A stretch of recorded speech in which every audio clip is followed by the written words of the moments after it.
Okay, we are live. I just realized I set the schedule to be Friday, not tonight. So we are live. Let's see how many people come through. Haven't done one of these in a bit. But we are going live. Let me tweet this out right now that I'm live. Hope everyone's doing well. It's been a week. Let me tweet this now. Emmanuel, my guy. I hope you're doing well, Emmanuel. I caught your latest pod with. Oh wow, there's 11 people here. Didn't expect 11 people here. Shoot, thank you guys for being here. I caught your latest pod with someone. You did it with it. I mean, it was Arnie and it was the other guy that joined. I forgot the other guy's name that was in there, but someone else was in there. You're alive. Yes.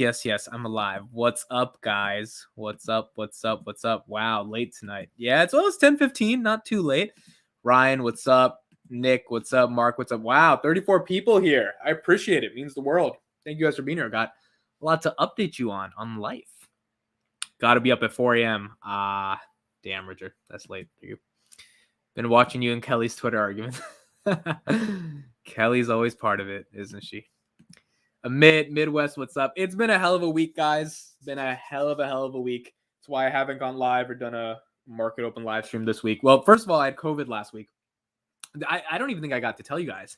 I was going to make a video, fresh cut. Is this a fresh cut to you? Do you see how hairy I am right now? It is not a fresh cut. I am announcing my Sofi buy tomorrow. Put in $1,000 in. So that's the beginning of my DCA.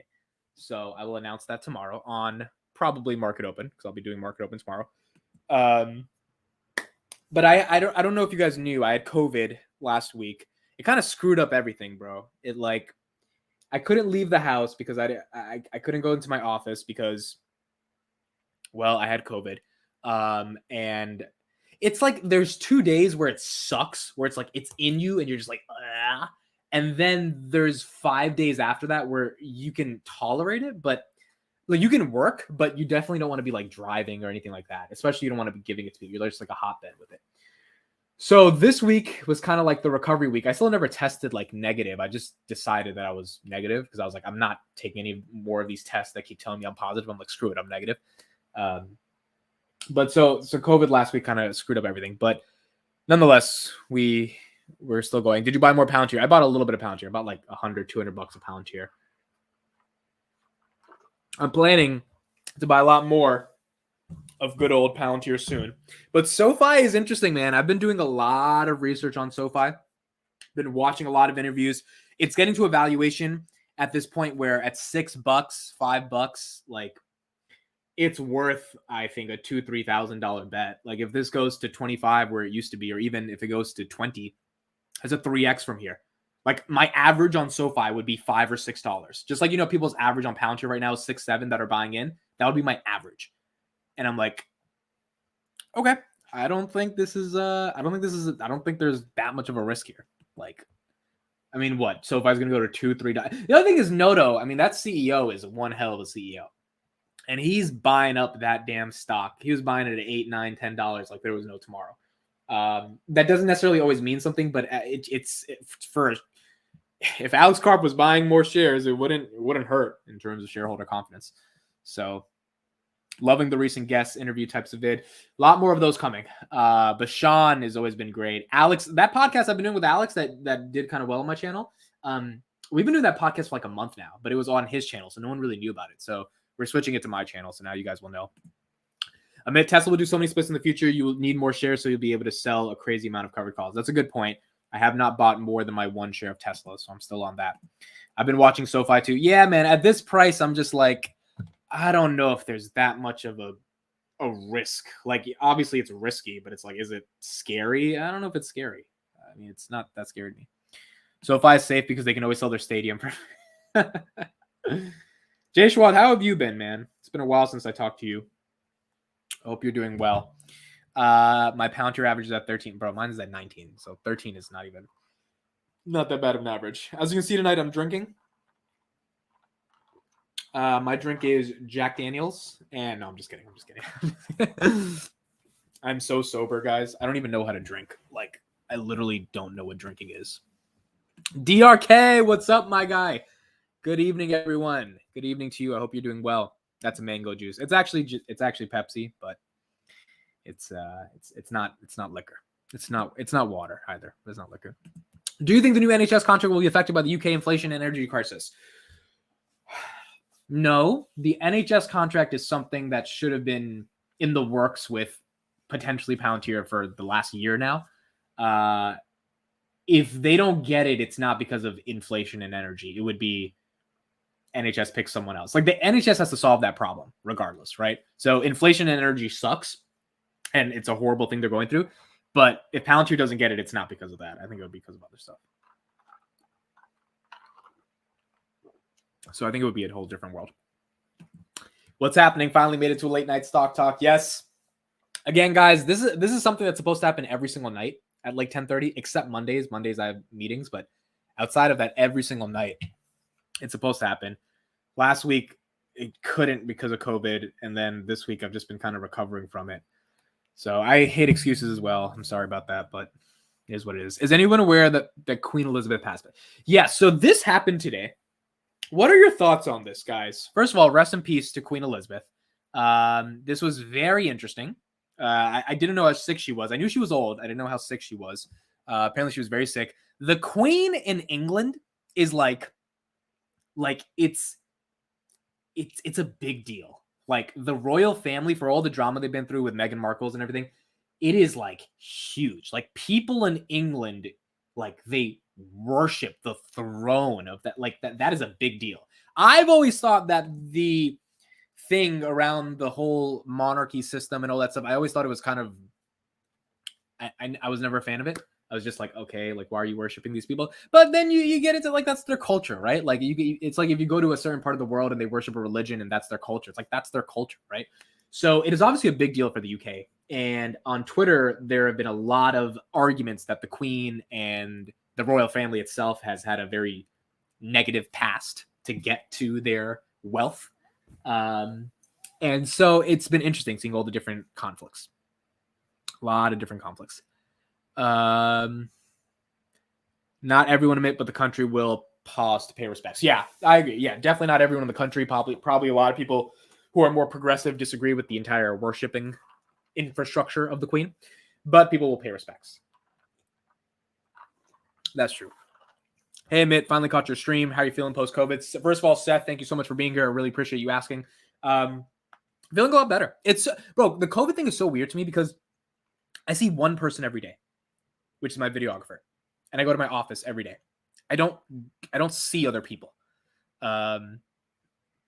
So like, I'm like, I went to New York 2 weeks ago, but like, did someone, but my videographer didn't get it either. So I'm like, who gave me COVID? I was just like, who the heck gave me COVID?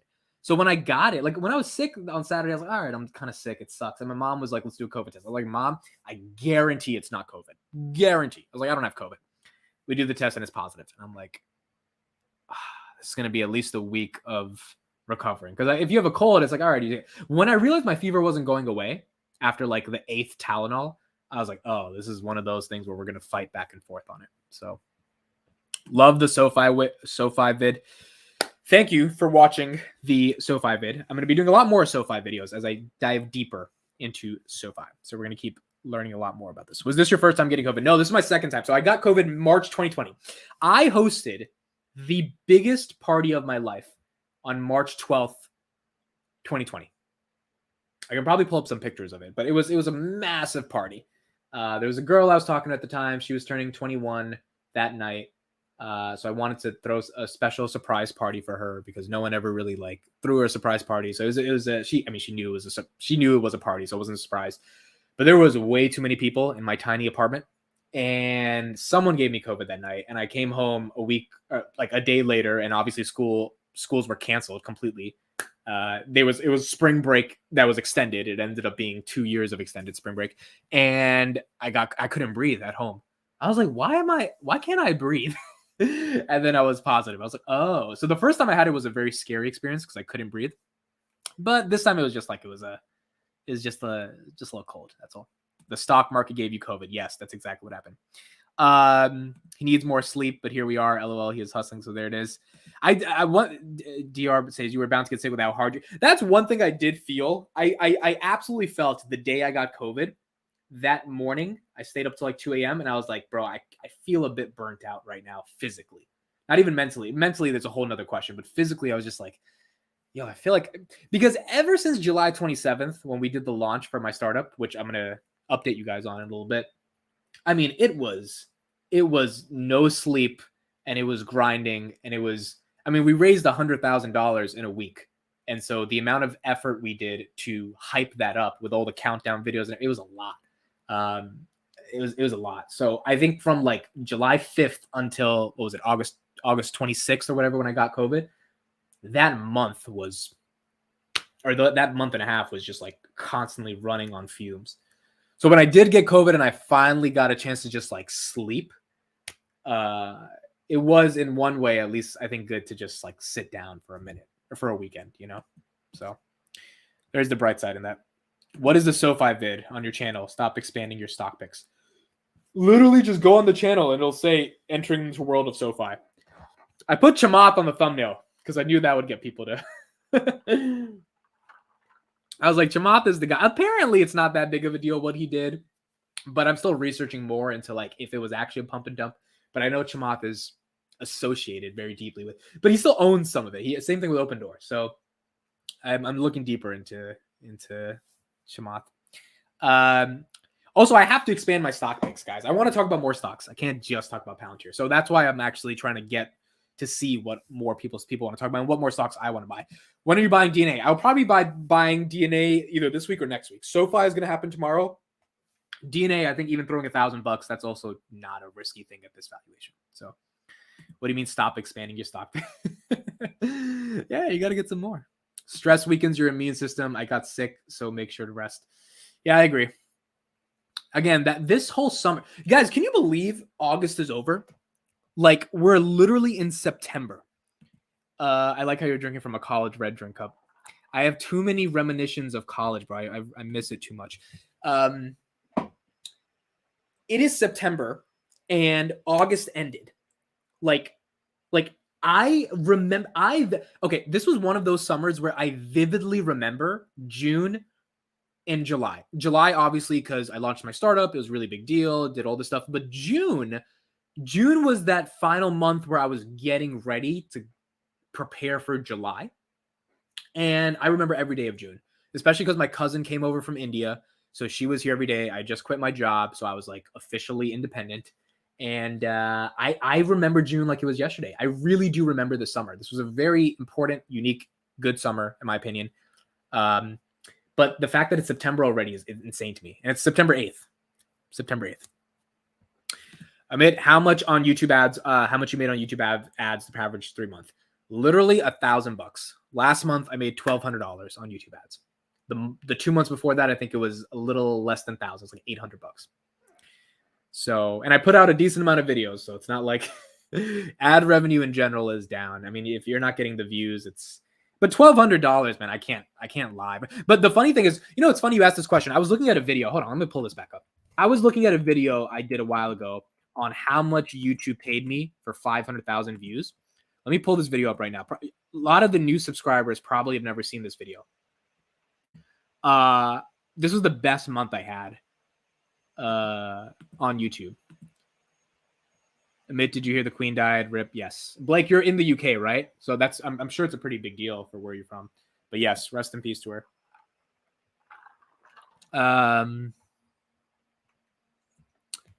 How the hell are we almost in the middle of September? Yeah, I can't believe that. So let me share the screen real quick. Okay. So let me show you this. Okay, so this is the video I made a while ago. I'm gonna put it in the chat if anyone wants to see it. I'll put it in a second, but let me show this. So here it is, right? This is what YouTube paid me in around 2 to 3 videos. Here we go. This was February. Okay, this was February. So I'm trying to get to the right screenshot. Right here, right? So they paid $3,600 and there was 500,000. Yeah, here we go. Okay. So there was 4,000 subs in February, right? It was 500,000 views, 66,000 hours of watch time, and then it was 3,700, right? Call it 3,700. Now, the problem is, and a lot of people don't remember this, like getting this level of viewer money, it's literally like minimum wage. So let me play a little bit of a part here so you guys understand what I'm saying. I'm grateful for it though, obviously very grateful. It's awesome to get paid for it. But let me show a little bit of the explanation that I had here. Okay, hold on right here. Here we go. And as you can see, like this thing. So for example, this entire live stream for Russia Ukraine went on for around look at this, 4 hours and 13 minutes. So if you take, this made $52, right? So if you literally just divide 52 by 4 hours, you're talking about, what is that? Almost 12, about $13 an hour, which is less than minimum wage in some areas, right? And so like that, and that's what I mean. And then think about the other thing is this was at late at night. So this was like from 10 p.m. to 2 a.m. Kind of think of what the sleep opportunity cost it took, right? Because then I couldn't sleep, so I had to wake up. And then when I woke up in the morning, I was a little bit drowsy. I wasn't as productive. So there's all these things to kind of take into account when you're trying to figure out how to justify making this much money and if it's actually worth it. And to me, it's worth it because it's not about the money. To me, the money is an. So the point I'm trying to make is, like, I think I made $1,200 last month on YouTube, and I don't know how many videos I posted, but the time it takes to make a video, edit it, thumbnail, title, description, post, blah, blah, blah. It's like probably at least an hour per video, if not more, which means when you divide the amount you make by the hours, it's still, it's not like that much per hour. But it's obviously, I still, I'm very, very grateful for it because to even be able to get paid for making content is important. So that's important. Let me see what other comments we have here. Amit, please, for the love of God, when are you looking into uranium? Drew, I need more videos from you on uranium, bro. I don't, as much as you talk about it in the Discord, I don't. It's so hard, man. It's like my day is so busy for me to even research. That's why I'm enjoying researching at least Sofi and DNA, because I'm actually like trying to understand those companies as much as I try to understand Palantir. Obviously not as much, but like a decent amount. And so it's nice to just, learn more through it. And that's important. Nice. That's good, though. As you keep going, you're going to keep going. Yeah, I appreciate you, Adam. Thank you so much for being here. That means a lot. Yes, bro, uranium. Matt Poitluski. Bro, your last name is legit. Your last name is super dope. I love that last name. You work harder than you get paid, but money is money. Yeah, exactly. And the thing about YouTube and content is like the audience is what matters. It's not really about the money. If you're doing it for the money, it's not worth it, right? But if you're doing it to build an actual community, you can eventually monetize that later. And like that's why I think when people do YouTube as a full-time job, I'm like, okay, that's hard, man. Like, because YouTube's different. But like if you're actually wanting to build a community, then I think it's so much more possible. Hey there from Humboldt County, CA, watching all the time. Jason, friend, I appreciate you, Jason. Means the world to me. Something to keep on your watch list. ETH merge will happen.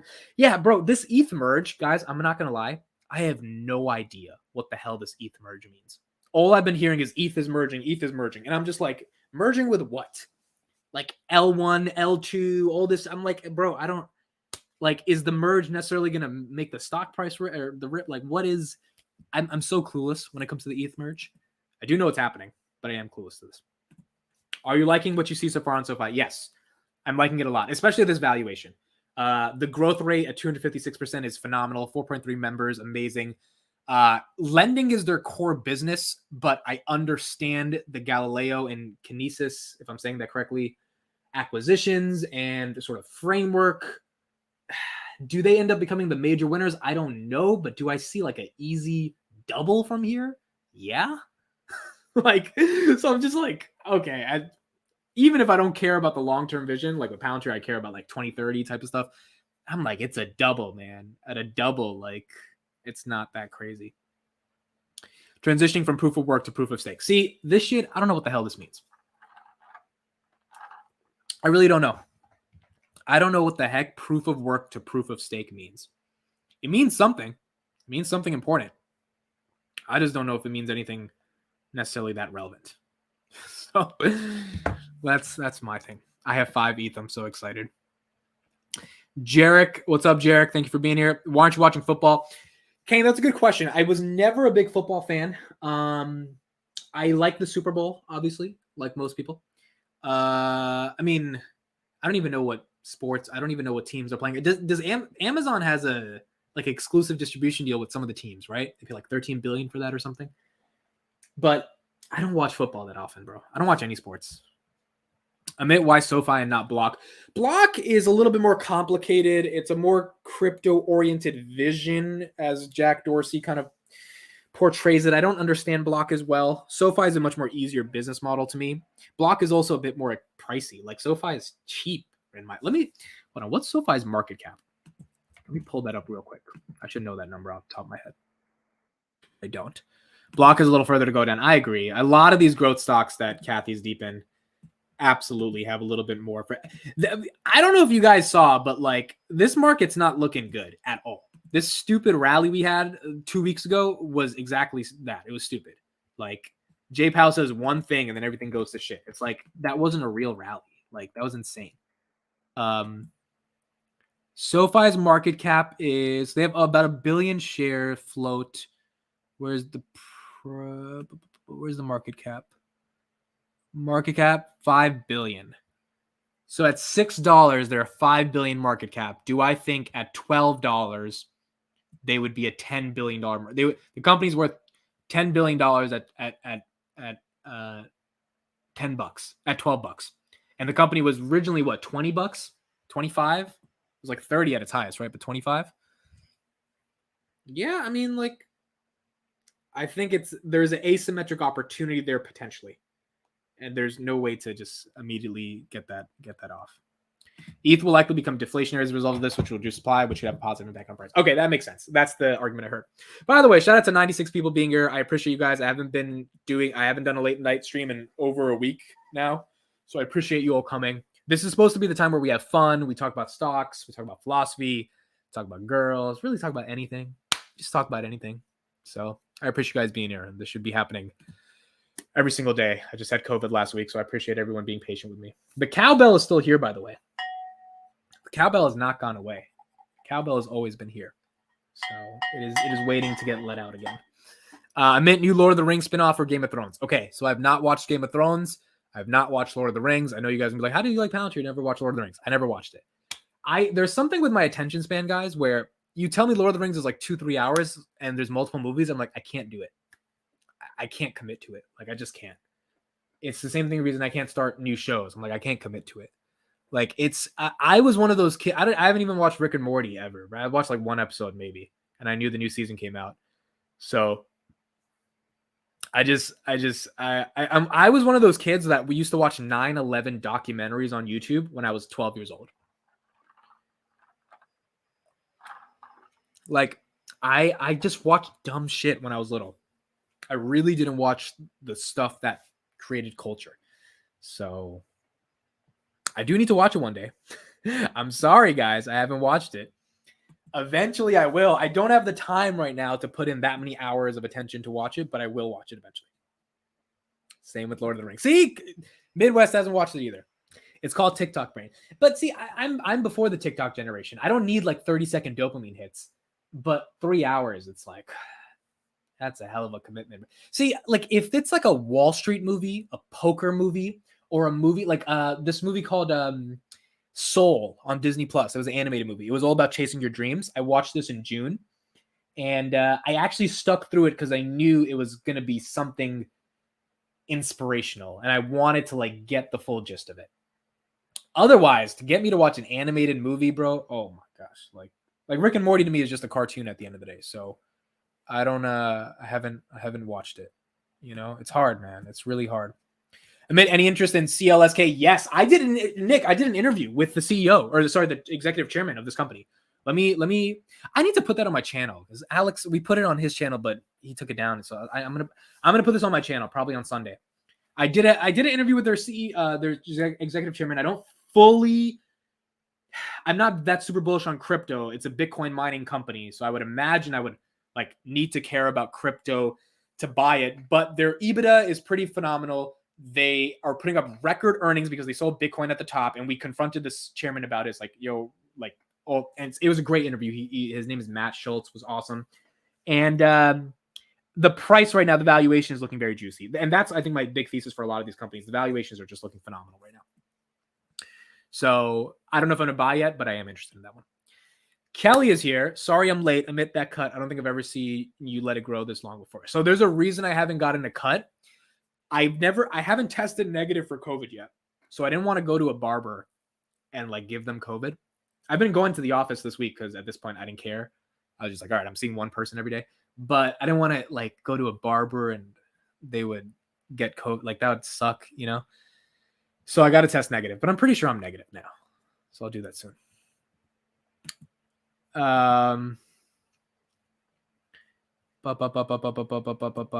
TikTok brain is killing the youth. Yes, it absolutely is killing the brain. Kelly's getting roasted on Twitter. That's true. That's true. Amit, have you spoken about BeReal yet? I signed up recently, saw you wanted to, not sure. Okay, BeReal is very interesting. BeReal is very... Who's heard about BeReal? Put it in the chat. Have you heard about BeReal? Put it in the chat. Jayshua, can you tell me why you love the concept? I want to know why exactly you love the concept. Who's heard about BeReal? And if you haven't, are you guys down to watch like a 4-minute video explaining it? Let me see if I can pull it up. BeReal explained. It's a 3-minute, 15-second video. It's actually a really interesting video. It's a very interesting app. They're growing like crazy. They have like 600 million monthly active users. It's okay. I don't know if it's 600 million or 30 million, but they're number one on Apple's iOS charts.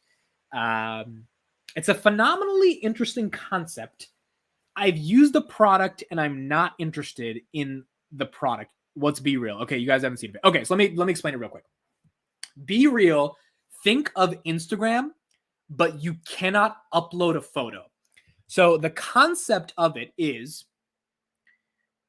to be real. So every day they send a notification out. You get one notification a day. You're allowed to post once a day. You have 2 minutes to post. When you take it, so for example, I'm going to take a BeReal right now. Okay, so this is what it looks like. I'm going to take my BeReal. This is what it looks like. It takes a picture of your front camera and your back camera. So let's do this right now. And then this is what it looks like when it's done. You see that? So there's my front and my back. And then you press send. And then it goes out into these two feeds. One is my friends. And then the other one is discovery. And basically, I don't have any friends on this yet. But basically, if I go to discovery, this is the feed. The feed is you guys. It's just scrolling through random people's front and back facing camera. That's it. They're top of the app charts. They're sounds like Beam back in the day. It kind of sounds a little bit like Beam back in the day. That's it. That's all the app does. So the whole concept of it is the anti-Instagram, anti-TikTok. The whole idea of Instagram, TikTok is you create these algorithmically curated feeds. You try to get followers, try to be entertaining, all this stuff. BeReal is like you literally get to post once a day, and it's random notification. It might be at 5 p.m. or 7 p.m. or whatever. And you have to show literally what you're doing in that one moment, and you only have 2 minutes to be able to send the photo. It's a pretty unique concept. It's basically like Snapchat, except instead of posting on a story, you just post into this feed with your friends. I mean, theoretically, scrolling through BeReal is like scrolling through Snapchat stories. The problem was, by the way, I want to talk about the Apple event in a second. The problem was I don't see the value in the content.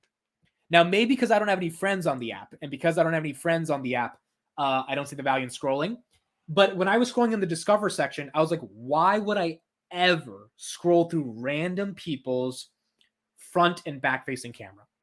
Like I could not think of a good reason for that.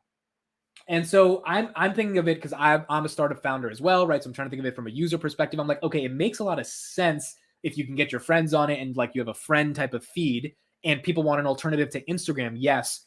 But there's two core problems with it. Number one, everyone wants to build an audience, right? Like that's the whole point of social media. You post content so you build a following because one day you can do something with that following. Otherwise, like that's why I don't get why people use Snapchat. It's like you're not building anything. There's like, what's the point of doing it unless you just purely want to talk with your friends? B, content has to be interesting. And if you create a social product or a content distribution product where the content is just random people doing stuff, TikTok is algorithmically curated, so that's better. And then if it's your friend's feed, I get it. You want to see your friends do that stuff. But even then, I'm like, are you really going to spend that? Like, are above 26-year-olds really going to spend their time scrolling through that? Like, I don't know.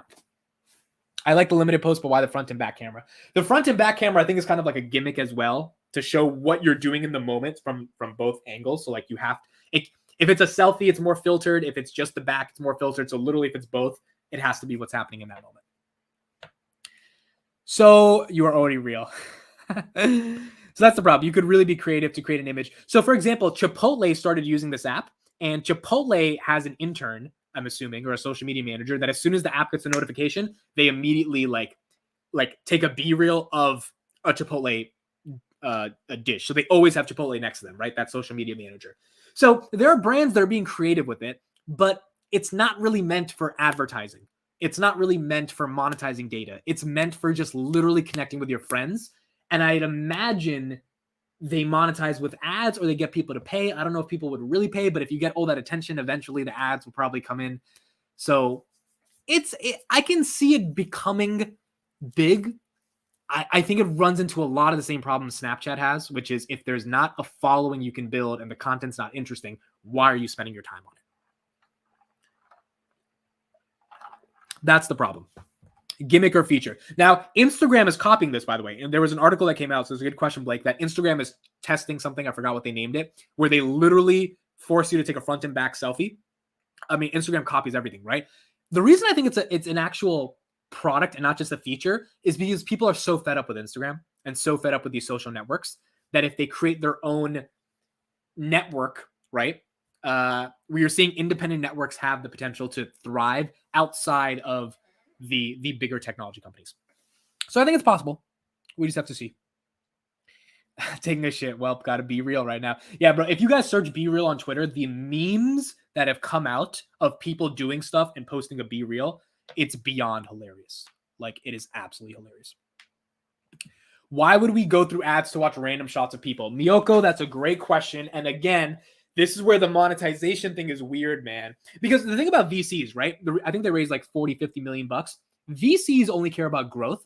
And I think they had like 10 million users when they raised money. So, or 10,000, something like that. But it was enough to justify the growth, to justify the money. VCs just care about, can you build something that gets really big? Now, the problem becomes VCs also have to remember, and everyone has to remember, you need to make money, right?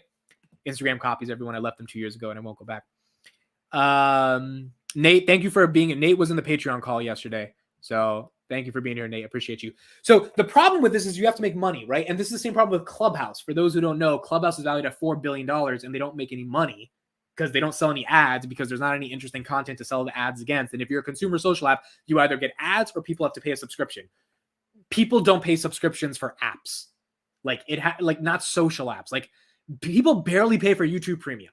I mean, I do it because I love YouTube, but like, goodness, if YouTube can't get people to pay, it's hard for a lot of companies to get people to pay.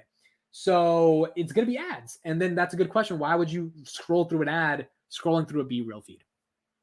That is the problem. VCs get their money, but this isn't something I see paying for. I agree. It's a hard bargain for me to imagine this is worth a lot of money. Just got here. Did I miss any Palantir info? What's up according to Joel? No, not really. We kind of just talked about how it's cheap right now. That's it. That's pretty much it. I know Ben Thompson, Blake. He's on Twitter. Very, very smart guy. Ben is he's a really smart guy. I follow his work. I don't read his newsletter all the time, but his articles are amazing. Is Palantir going to $6? If they do, I'm buying. I am buying a lot more. Look at this, guys. Every time a new user joins Audia, I get a notification. This is like the most satisfying notification every single day. By the way, if you've not joined my startup, please link in the description. Sign up, check it out, give me some feedback. But every time someone joins, I get a notification. This person is the Christian Alliance podcast. Okay, so they They joined. Bro, this notification right here, a new user joined Audia. It's better than sex. All 79 people. I hope you heard me say that. When I get that notification throughout the day, I literally, like, I can't even explain how it feels. So if you want to make me have metaphorical sex, sign up for the app because that'll make me feel good. I paid a YouTube Premium, but it took me years to commit. Yeah, bro, I can't believe how many years it took me to pay for YouTube Premium. You know Jeremy from Financial Education? He did a reaction to one of my videos. This man, there was an ad that popped up on my video, and he didn't. Oh, by the way, guys, I have to ask you a question. He doesn't pay for YouTube Premium. I'm like, Jeremy, you can afford $12 a month, bro. Like, it's so crazy, bro. People don't pay for. I've used YouTube for like 10 years, and I never thought, oh, let me just get rid of the ads. And in college, it would have been so helpful because it was so annoying sitting through them. In class, I would just put on YouTube while I was like listening to the lecture, and then you would hear like Dove soap bars. Like, no, bro, I just want to hear fucking Gary Vee or some shit. But yeah, it takes a while to commit. Amit, did you see I grabbed 100 more Palantir shares yesterday? Wow, I did not see that. 100 more Palantir shares. Interesting. Okay. Kelly picked up 100 more shares. So that's why, like $7? So that was like $700, a little bit more than that probably. 7 hundos. 7 hundos. Your sex life needs work. Stop being cringe. I'm not being cringe, bro. When I get that notification, I literally like come. Like, that's just, I don't know what to tell you guys. Cringe. It's not cringe. It's like when you guys build something and and someone actually signs up for it. It's like, bro, like getting someone to sign up for something is not an easy thing to do. It feels good. It's like, I used to get that feeling on YouTube when like you get a new subscriber in the very early days when I had like 20, 30, 40, 50. But at the end of the day, YouTube's this big audience and like people can subscribe to you. Building your own shit and like getting people that's a different feeling, bro. It's just a different feeling. So, Amit, did you see the VPN trick for YouTube Premium? Honestly, I don't want to do ad blockers or VPNs on YouTube. I would rather pay for it because I know what it feels like to consume content, and like you want people to get paid for their work, bro. People put in a lot of creative labor to make content. I just feel really shitty not paying for it. So even if it's a couple of cents or something, or like $1, like I would want to pay for that. So I know a lot of people use ad blockers. I don't, or VPNs, but yeah.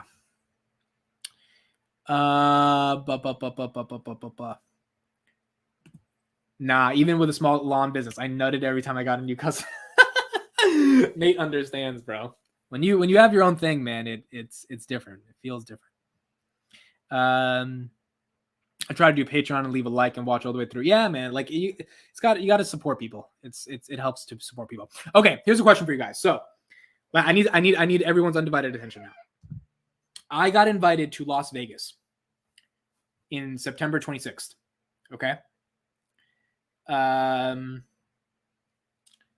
go to an event for a company. Okay.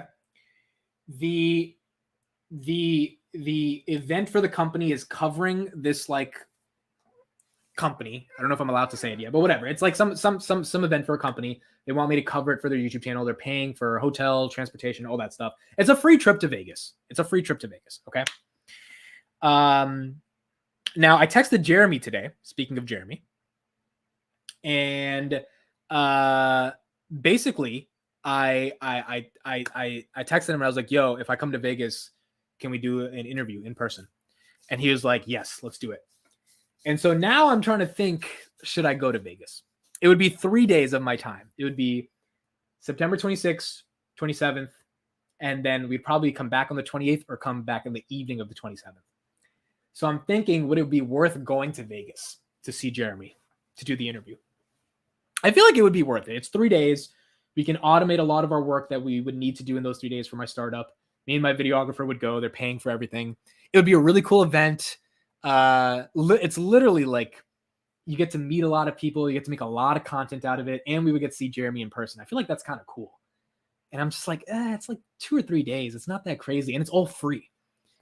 What's the downside? Yeah, that wouldn't be the downside. There is no downside. I was thinking about it. The downside is like, that's a lot of work to get ready to go to Vegas, bro. It's like you got to get ready. You got to go to the airport, get in a freaking airplane for 5 hours. I'm in New Jersey. So there's like a lot of just grunt work, but I'm also like, I think it has to be kind of fun, you know? I think it would be kind of cool. So I'm thinking of doing it. I think it would be pretty dope. And that's why I texted Jeremy. I was like, yo, if I come through, can we do an interview? Because like that would make it really worth it. And he was like, yeah, let's do it. And I'm like, that's lit. Kelly says, can I come? Bro, Kelly, you can come. I mean, it'd be dope to meet you in person. Yeah, if you want to come through, come through. If anyone I wanted this to be like an entire meetup, but then Alex from Ticker Symbol U was supposed to come. I don't think he's coming anymore. Chris Patel was supposed to come. This man has a wedding now. So I was like, yo, I thought if all of us could come, it would be like a legit Palantir shareholder meetup, but it's basically just me now. So if anyone wants to come, that would be dope. Kelly, if you want to come through, you should probably come. It would be fun. But if anyone else wants to come too, like it could be like a full meetup. Have Jeremy take you to our Planet 13. That would be fun. Will you be visiting a strip club? I'm not going to lie, okay? I went to Vegas once. Let me see if I have any pictures of it on Facebook. I went to Vegas in 2015, but I was too young to do anything. I was 18, but I was under my school supervision because it was a field trip. It was a debate trip. And how did I do at that? I got to Optos at that tournament. It was at University of Nevada, Las Vegas. So we got to go on the strip. Strip was pretty cool, but I didn't get to like have fun in Vegas. So part of me is like, bro, a free trip to Vegas, like I feel like it's when do you get a free subsidized trip to just go to Vegas and just make content? I feel like that would be pretty cool, bro. I feel like that would be pretty cool. Vegas is fun though. Is Jeremy gonna take you up in his green Tesla? That would be so fun, bro. Let's fucking go. Amit and Kelly, let's do a ayahuasca journey. Okay, ayahuasca could make good connection there. That's also what I'm thinking. I think the connection would be worth it. You'll make so much ad money off the views. And the one thing is, I don't think a vlog to Vegas would get a lot of views. I mean, maybe not. But I do think it would be more diversified content, which would be good. And it's free, right? Not many people get the chance to do something like this. Yeah, I think just the experience as well of like being seen as someone who gets flown out from a company means the company feels you're a legitimate source of like information and attention. I think that's also part of the reason to do it. Good deals on hotels. Yeah, well, the company's gonna be paying for the hotels too. So, someone said, hold on, what was I gonna say? Ayahuasca. I've heard about this. I don't want to talk too much about it, but it's very scary to me. A lot of drugs are pretty scary. Ayahuasca. I saw Justin Can, who is the co-founder of Twitch. The guy sold his company for $1 billion. He realized he wasn't happy. And then he did ayahuasca. And then he found out the true meaning of life. That's how crazy ayahuasca. Like a guy sells his company for $1 billion. He still realizes he's not fulfilled. And then he does ayahuasca. It's a very interesting concept. Very interesting drug. Joel, I've done DMT. Yo, that's true, bro. I cannot believe Kelly's done DMT.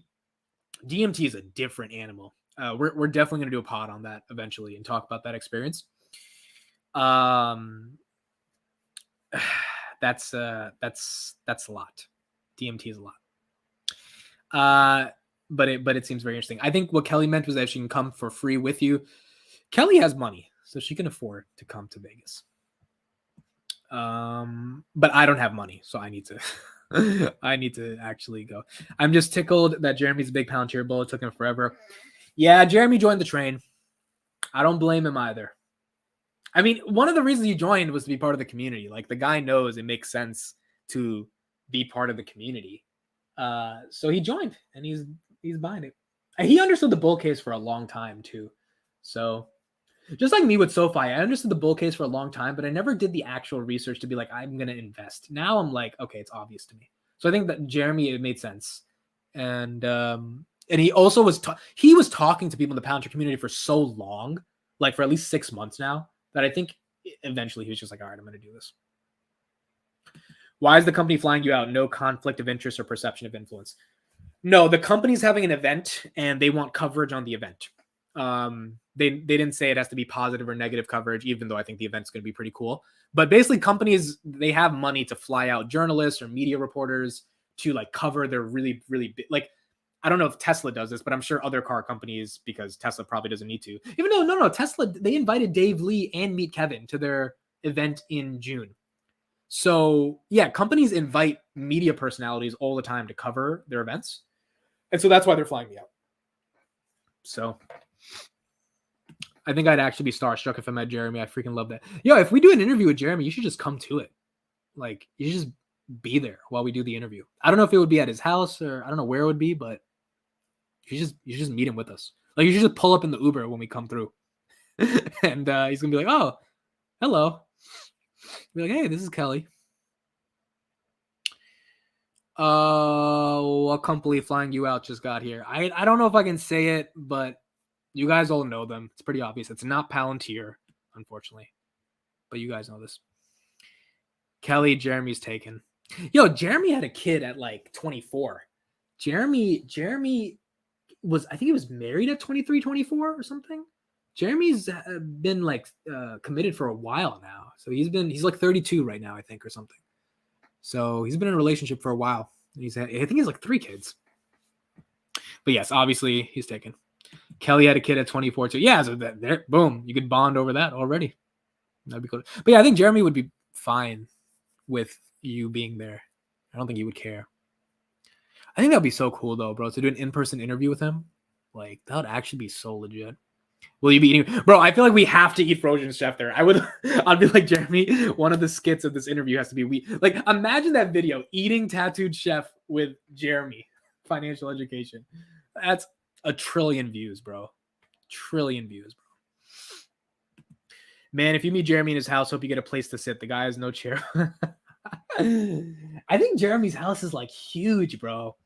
I mean, like every time he does his videos, it's in like some big ass fucking Jeremy financial education. Yeah, look at this, bro. This is like,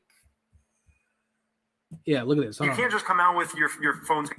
I'm gonna share my screen right here. The dude has a pretty big house. Look at this. Look at the back of this house, bro. This is pretty big. Like, that's probably a pool right there, an opening door. Look at how big the ceilings are. Like, the dude is pretty rich. I mean, I know Vegas properties are cheap, but like compared to the rest of the world, but probably has some money. Oh, Carlos, you're in Vegas too? That's so lit. A lot of people are in Vegas apparently on YouTube. Andre, Graham, and Jeremy. They're all there. They're all there. Doesn't he have cars? No, this is his garage. He doesn't have Teslas in his living room, Blake. If he did, that would be a little. That would be a little much for Tesla. Not that cheap.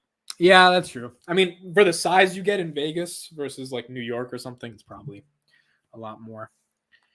But yeah, so I think we're gonna go to Vegas. I was talking with my videographer today. I was like, you know, is it worth going to Vegas? But yeah, I think that'll be exciting. I think it'll be fun. Drink some Oatly with him, bro. I got to do everything. I think he made lots of money from popularity with Tesla. Yeah, you got Tesla right. You got to be flipping my flapjacks, Joel. Next time we do a live stream, we're gonna update your Tesla position. So probably Monday, because tomorrow we're doing the Palantir live stream. But we'll do that. Kelly says Blake's garage just looks like a living room because he has these fancy chandelier lights and stuff. Yo, Kelly stocked his channel, bro. Kelly knows what's up with Jeremy. Kelly's a real fangirl. But Kelly, you said this a while ago that you love Jeremy. So it makes sense. Kelly's like one of the girls that I know that actually like knows YouTube finance, like the Meet Kevins of the world. Like she actually watched them. So her and Miyoko. But it's so cool because there's so much of YouTube finance that's just guys at the end of the day. Jeremy was the first channel I regularly watched religiously when I got into finance and stuff. Yeah. And he's a good teacher, by the way. Regardless of if you don't like his stock picks, he's a good at explaining shit. And easy to listen to and all that stuff. So That's true. I still can't believe it's September, bro. You guys know that song from Green Day?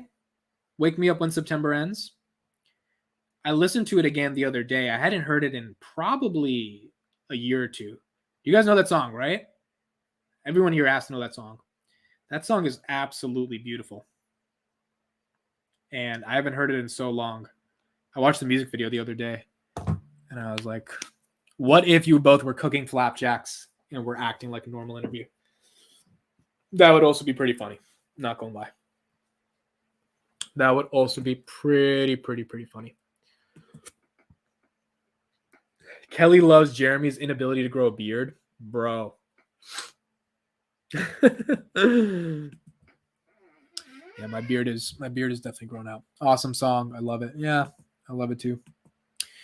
So yeah, anyway, that's what's going on. Is there anything else going on in stocks? Oh yeah, Apple's iPhones. Who thought those were interesting? I think the thing they're doing with the notch and turning it into this dynamic software play is very interesting. Dynamic Island is what they're calling it. I think it's pretty cute. Now, is there any major innovation in the iPhones? No, I don't think so. But I'm also getting tired of people like, oh, Apple doesn't innovate. Like, there's not that much more you can do with the phone. It's like, it is what it is. Like, you can do some stuff. Like, they literally introduced this feature where it can talk to satellites and shit. But outside of that, it's really hard to, like, keep growing the phone. You know, they got to do something else. And if they don't do something else yet, I don't blame them. They're waiting till they actually build it out. But it's hard to do that. Apple's event was a snooze fest. Yeah. Favorite band and song. I don't really have a favorite band. My favorite artist is still Michael Jackson to this day. I love MJ. Billie Jean, one of my favorite songs. I mean, you have some cool content ideas in the chat. Yes, absolutely, I do. But I don't really have a favorite band. If I had to pick, it would probably be Green Day, but that's a cop-out answer because I don't listen to that many bands. But that would be it. Amit released a beard oil. You'll make bank with that. There's actually a beard oil I use that's like $10 and it's from Amazon. Yeah, beard oil is interesting. I think the only way I would start a beard oil brand is like if I become the face of the brand, but someone else makes the oil. Otherwise, to build an oil from scratch, I think you would have to learn about that part of the business, and I don't really care that much about that stuff.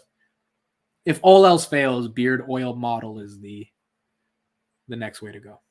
So if they come out with a VR headset, it would make billions. It would absolutely make billions. The problem is I don't think they're ready to give VR to the world yet. Because again, when Apple does it, they do it right. I think they're kind of waiting for Facebook to screw it up. I think they're waiting for Facebook to put out a crappy VR headset, just like some of the other companies did with like tablets and watches, and then they make the good one.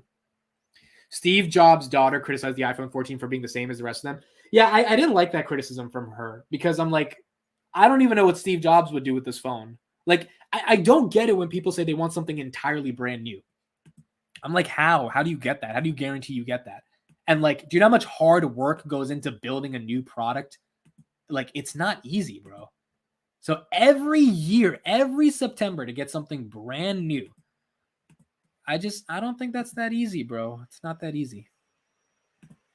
Meta is coming out with it. They're putting billions into it. It's next to the internet. Rather invest in Meta than Sofi, to be honest. I've been thinking of Meta, but I keep getting scared of.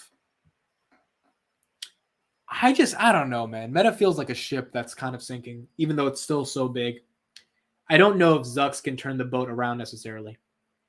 I don't know. I think they have a lot of users. Do they have a lot of growth left? I don't know. I don't know.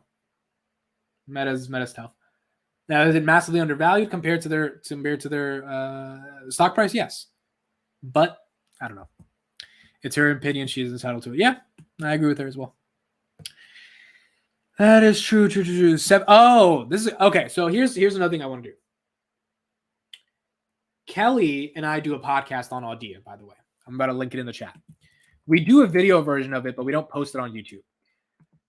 Tom gave us the idea, or he gave me the idea of like taking snippets of that and posting it on my channel, and then posting that on YouTube, and then getting people to listen to the whole thing on Audio. If you guys would want that, let me know. I think Kelly's okay with it.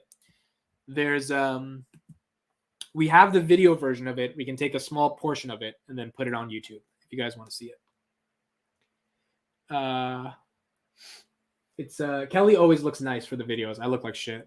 So I just come on, and she always has somewhere to go after the podcast. Like we hop on and she looks like she's about to go to like a gala or some shit.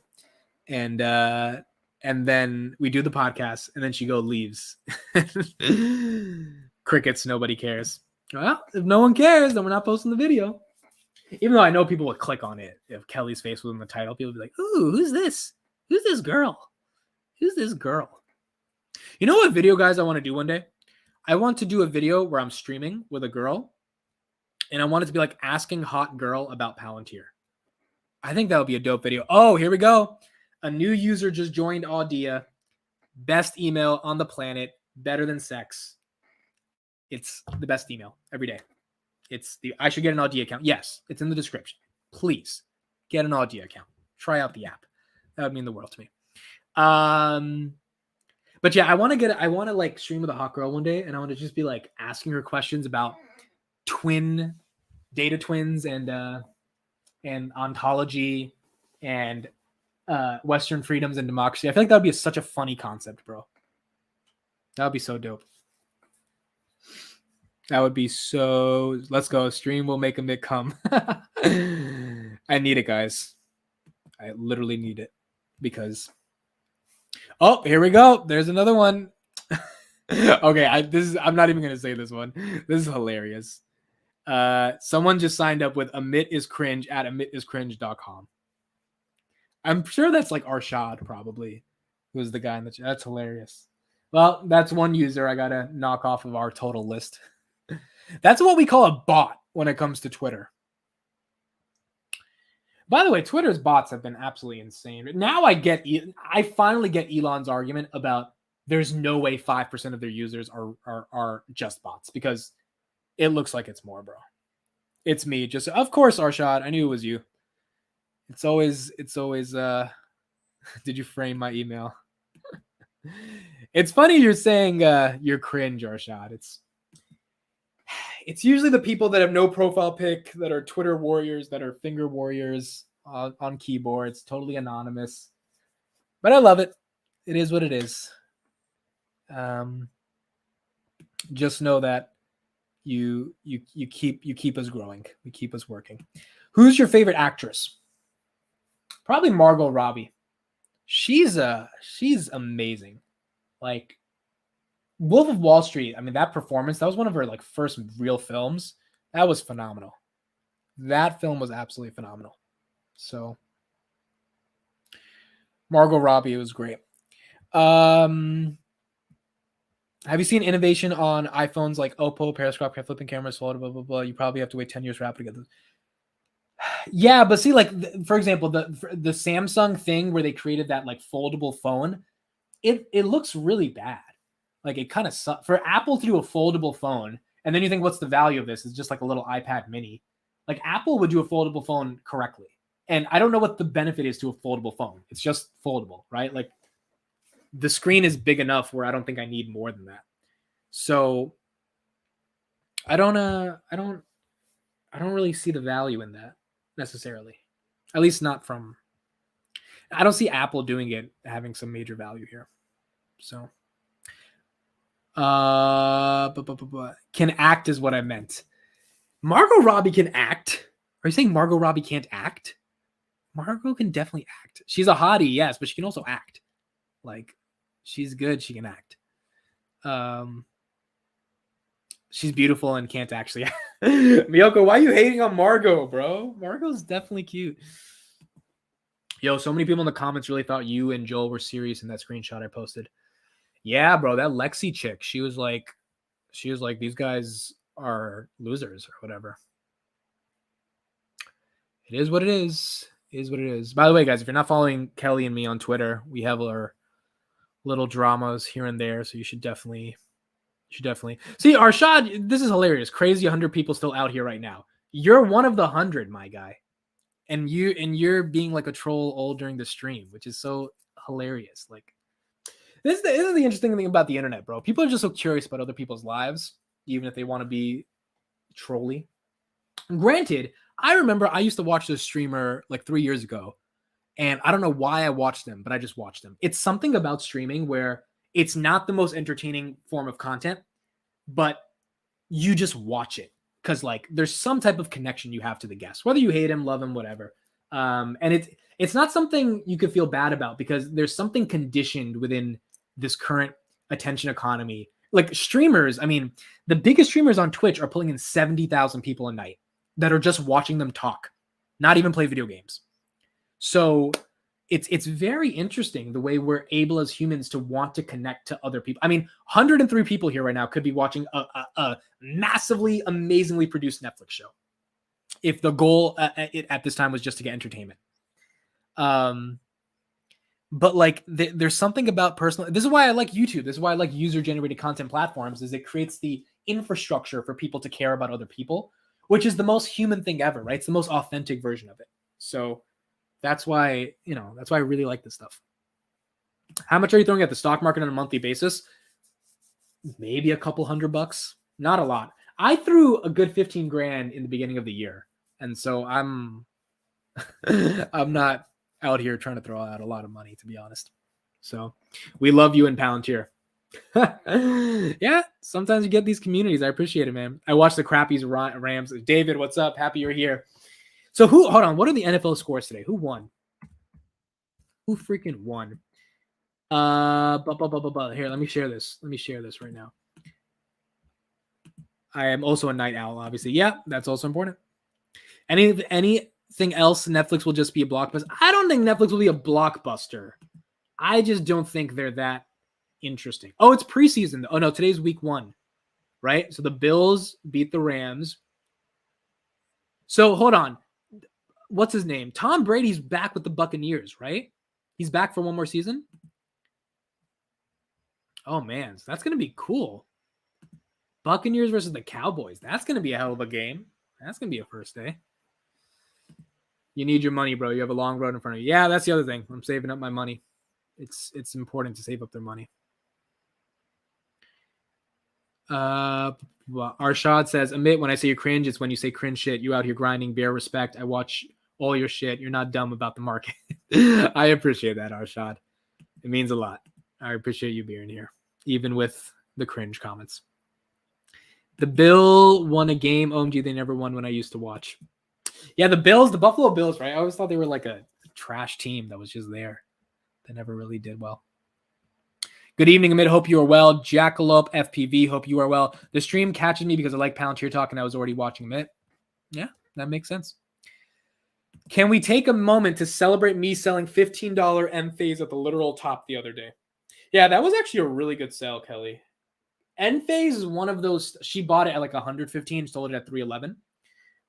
So wait, how much did you make off that? Let's calculate that. 15 times 115. Okay, so you spent 725, 15 times 310, 4650. Okay, so you made about $3,000 in profit. Not bad. Not bad. Hey, Kelly, do you want to join the stream right now? I bet all 97 people are like, definitely not leaving after that, if that happens. Kelly is hot and she sold at the top. Awesome. Yeah, she's a hot girl who sold at the top. What more could you want out of life? LOL, I didn't think that the cringe comments was going to hit you at heart. We're men, LOL. They don't hit me at my heart. That's why I didn't ban you or like get a mod to like silence you or anything. They don't take me at my heart. I'm just saying. No, I can't. Sorry. Okay, guys. Kelly's not joining the stream. So when she's hot and she holds Palantir and Tesla. Yeah, if I do meet a girl ever, if she holds Palantir, that's gonna be fun, bro. I think I told you guys a story once of how I met a girl at a bar and I asked her about Palantir, and she said, "Oh, is that secret spy company?" Bro, I dubbed her so quick. She even wanted my number at the end of the night. I was like, "Nah, bro, nah."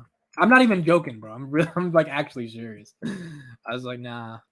Granted, I didn't think she was the most attractive person in the world, right? So I wasn't that into her, but I was like, nah, bro, you called it a secret spy company. You can't do that.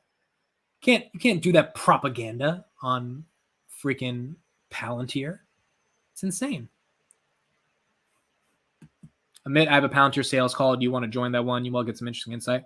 Am I allowed to join that, Realist? If I was allowed to, maybe. That'd be kind of cool. Send me the information on Twitter.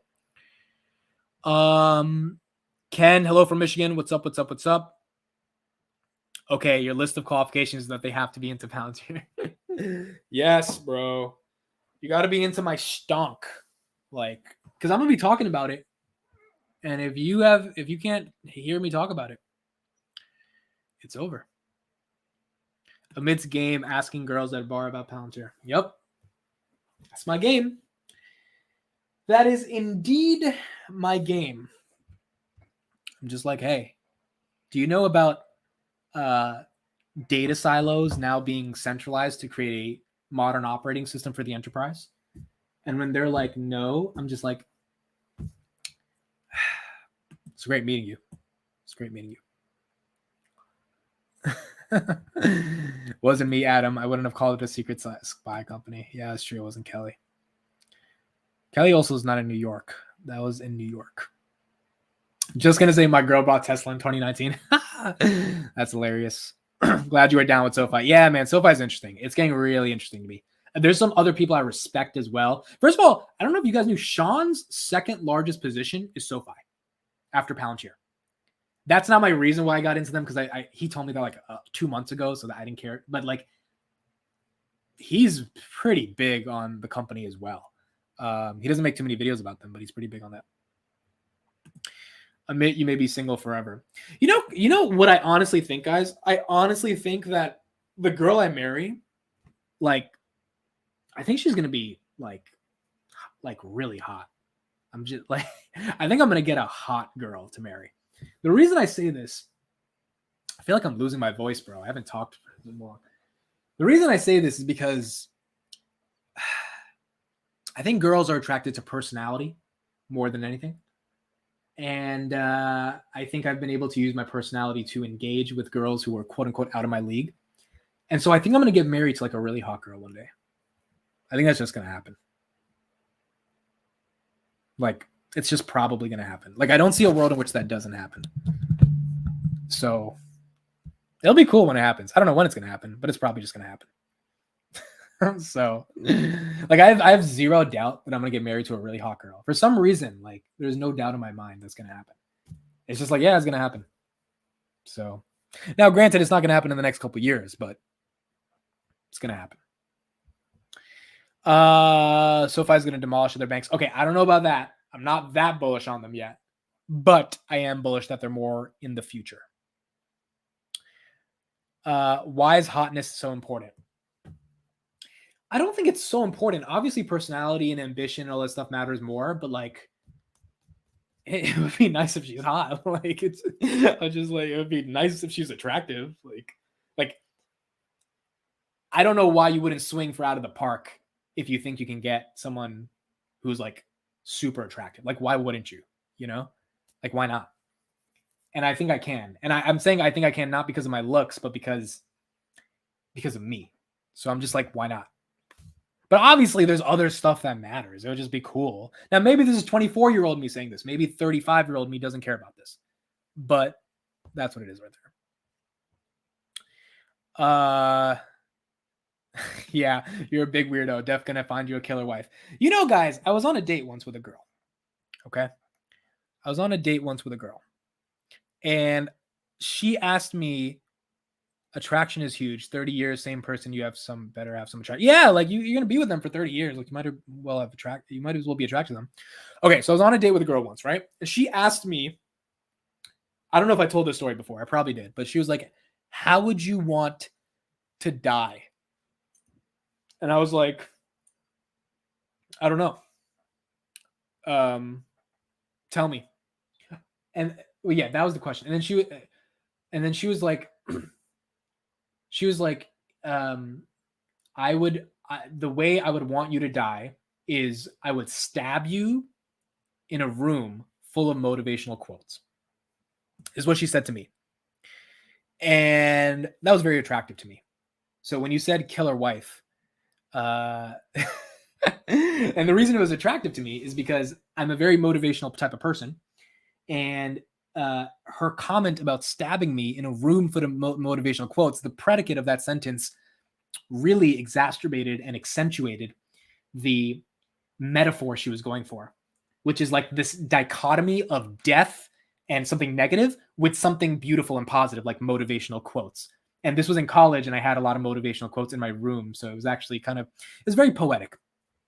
And so when you mentioned killer wife, yeah, that's what I thought of. That might happen. This girl's got game. Bro, she definitely had game, bro. That was a fire, at least for a guy like me, because I think about mortality and death and all this shit. This was cool. Echoes, didn't expect this kind of convo when I clicked the live stream. What happened to stocks? We talked about stocks for like 30 minutes. Now we got to talk about real life, because at the end of the day, stocks are just stocks. We got to talk about real life. Kelly says, you're just narrowing the field so much if you sincerely claim you want intelligence, humor, connection, success, but they also have to be super hard to find, man. Why is it narrowing the field, and why is it not just like not settling?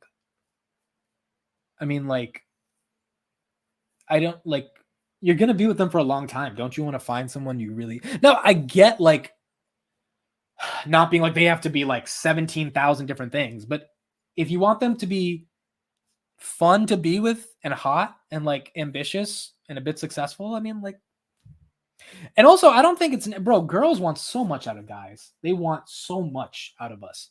I mean, like, no girl wants to be with a guy that's like a loser. And like, so like, it's not wrong to expect some stuff out of girls. I feel like it. YouTube recommended me this video just for this guy to talk about his future girlfriend. That's true, Echoes. Well, you clicked, so now you're here. Women do want so much out of guys. It's tough being that's what I'm saying, bro. Like, you go up to a girl with like basic shit in your life, like, you're not gonna, I mean, it's gonna be hard, bro. It's gonna be hard. No one wants someone who wears too much makeup. I agree. When I mean hot, I don't mean makeup, bro. Okay, here, let me make this in. When I say hot, I want her to be hot to me. Like, I don't want to settle for someone who I'm like, oh, they're fun to be with, but I'm not attracted to them. Like, I want to be physically attracted. I don't think that's the worst thing in the world. And if I'm not physically attracted, then I don't know. It's going to be hard spending a lifetime with that. I would think that's easy to agree with, right? Midwest says I'm hot and fun to be with. See, Midwest, I've been waiting for you my whole life. Cheers from China, Amit. Audia rocks. Alex, thank you so much. I appreciate you, man. It means the world. Kelly says you're settling if you choose someone super hot, but then they don't have all those other things you want. I agree. So then why can't we have super hot and they have all those other things? Like, I don't get why it's so complicated. Why can't we have everything? What's wrong with wanting more? Amit, there is still time to go back to med school. Bro, I don't think I could have survived in med school. I barely got through college, bro. I like did not care about class. Like, I was running a separate business in college, by the way, that generated close to 30K in revenue per year. It was an online tutoring business. But I did pretty well in college. That's how I paid for college. So I was always doing my own shit, bro. Like, I always did my own shit. And like, this startup that I started is not the first business I started. You know, it's the first tech thing I've started, which is a whole different world, but it's not the first business. I mean, I've been doing businesses since I was literally like 18 and been making money, like legitimately making money. So not a lot of money, but you know, for fucking to be able to make what I made freshman through senior year when most people make nothing. I mean, it's pretty good.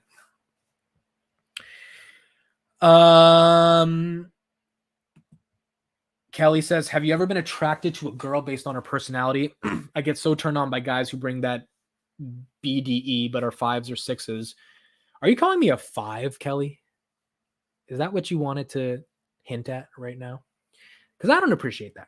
Okay. Because I think I'm a 5.1 and you called me a 5. No. Look, the personality is not that. Okay. I don't know if this is superficial or not, but if you're not attractive, bro, the personality doesn't like, I don't know. It does. Like, you could be a friend, but like for me, I need, at least at this moment in my life, I need like the physical attraction. So if I don't get that, like, hope you know what BDE stands for. Yeah, but she's not meaning it physically. She's meaning it in terms of energy, which I understand. But I need physical attraction. I don't think that's that controversial to say. Maybe it's because I'm young or whatever. I don't know if that's what it is. I mean, maybe, bro. Maybe if I'm 30 and I'm fucking single and I don't care that much anymore, you'll settle. But like, no, I want to be physically attracted. Kelly's the exception to the room. Most women don't care about personality. They want status, looks. I agree. The hype man that can make him look. Well, I think most women also want ambition. Like if a guy's ambitious, that's what they want. They want, like, they're attracted to potential. And if, like, for example, if a guy builds $1 billion company, he is more attractive than Brad Pitt. Like, Brad Pitt has not built $1 billion company. Brad Pitt made some millions off some movies, but my guy hasn't built $1 billion company. So if you do that, I think you're already instantly attractive to women because I think they care a little bit more about ambition and personality. But I think guys care about attractiveness as well. You have to be attracted to someone. Yeah, man. Like, and you need to be into her as much as she is for you. Yeah. Like, I don't really care what the girl's job is. I care more if I'm like attracted to her, and then I care about what she does in life as well. Ambition works, but bottom line, you got to have something going for yourself. Well, that's what I mean. Like, it's not just like you're ambitious. Like, I want to build $1 billion company, but if you're building it or you built it, like, you're in a much better spot. Got to get to Jeremy portfolio numbers to get that 9 status in it. Yeah, pretty much. Arshad, you're leaving. All right, bro. Thanks for being here. Appreciate you. I disagree because women find Brad Pitt attractive and he's still rich. Most billionaires are out of shape and ugly. Yeah, but that's my point. Like, if you're an ugly, out of shape billionaire, you can still get a 10. Like, because you're a billionaire. Like, it's just, and it's not even because you have money. I think it's because women are attracted to success and all that stuff. Smells like a prenup. Yes. I think I would get if I ever get super successful, I think I'd probably get a prenup. Unless, like, the girl, you're absolutely in love with her. I'm a woman. I'm in my second marriage. I'm happy now because I married an alpha that's attracted to me and that I'm attracted to. That makes sense, Miyoko. That makes sense. You married someone that you actually are attracted to. And again, I think everyone has their own. That's why I'm not trying to be super objective here. If you want someone that you're not physically attracted to, but emotionally, that's amazing. Like, that's fine. I think with most girls I've been with, I've been physically. There have been moments I was not physically attracted to them, but they were more like one night stands type of things, and I just kind of was whatever for whatever. But like emotionally, if I ever get involved with a girl, it's usually because I'm at least physically attracted to her. That's it. That's the end of it. Amit Sharma. Hey Amit, how you doing? Hey Amit, how are you, bro? I hope you're doing well. Outgoing personality bags hot girls, man. It does. If you're an extra, here's this I was talking about with Tom the other day. It's like so many girls get so much attention on Tinder and DMs that if you just go up to them in person, they're so not used to that because they get so much of this social media bullshit that if you just display yourself as someone who can speak competently and you're not afraid, it's instantly more attractive. So I think that makes sense. Jeff Bezos can't be that smart. Gave away half his loot and didn't. Yo, when I saw Mackenzie Bezos got half of Amazon. Now, granted, I think it's warranted because when someone's building a company with you, like, they probably deserve it. I'm not gonna lie, but like the fact that Bezos didn't even fight that means he definitely cheated because you don't give away $30 billion unless you morally feel bad about what you did. He definitely cheated on her. He felt super bad about it because she helped him build the company. I think the guy had a little bit of a soul at that moment. He was like, all right, she deserves half. And I think also she was going to fight it in court. Like, there's no reason she doesn't get half. There was no prenup there, right? They kind of built Amazon theoretically together, even if she didn't have any shares in the company. David, thank you for being here. These late night chill sessions entertain me at work. I'm glad it could be your entertainment. So I think that's another reason why she really put in hella work into the company. She did, bro. In those early days, stacking up the books, it was just one person. It was just a couple people. He did cheat, and they have the evidence from his girlfriend. Yeah, those photos, they leaked. Bro, you can't be a billionaire and cheat because like people are gonna find out, bro. Like people have trackers on where these people go every second. Like it's not like it's hard. So did I miss all the SoFi information? No, we just talked about SoFi like we just talked about SoFi being like undervalued at this valuation. But that's it. There's nothing crazy about SoFi. I will be doing more videos though on SoFi in the future. So we'll talk more about them. Cheaters at any money are going to get caught. I agree. First of all, shout out to 91 people being here in my late night stock talks return. I appreciate everyone being here. We're going to get some more guests coming on in the future. Who did you just text? I didn't text anybody, Kelly. I literally didn't text anybody. What's the last message I sent? The last message is you, Kelly, where you said this thing. I just read your message. See, I'm just reacting to it right now. I didn't text anybody. I don't text people, bro. I don't text anybody. Also, Adam Bergman was the other person I texted. Shout out to Adam, my guy. He called me today. And we Cap. It's not Cap. Bro, how do I approve this? Like, I actually legitimately. Hold on. Here we go. I think I can prove it this way. Boom. There's Kelly. Yup. Look at this. Messages. 11:34. Kelly. She's literally at the top. So there's no one else I could be texting, bro.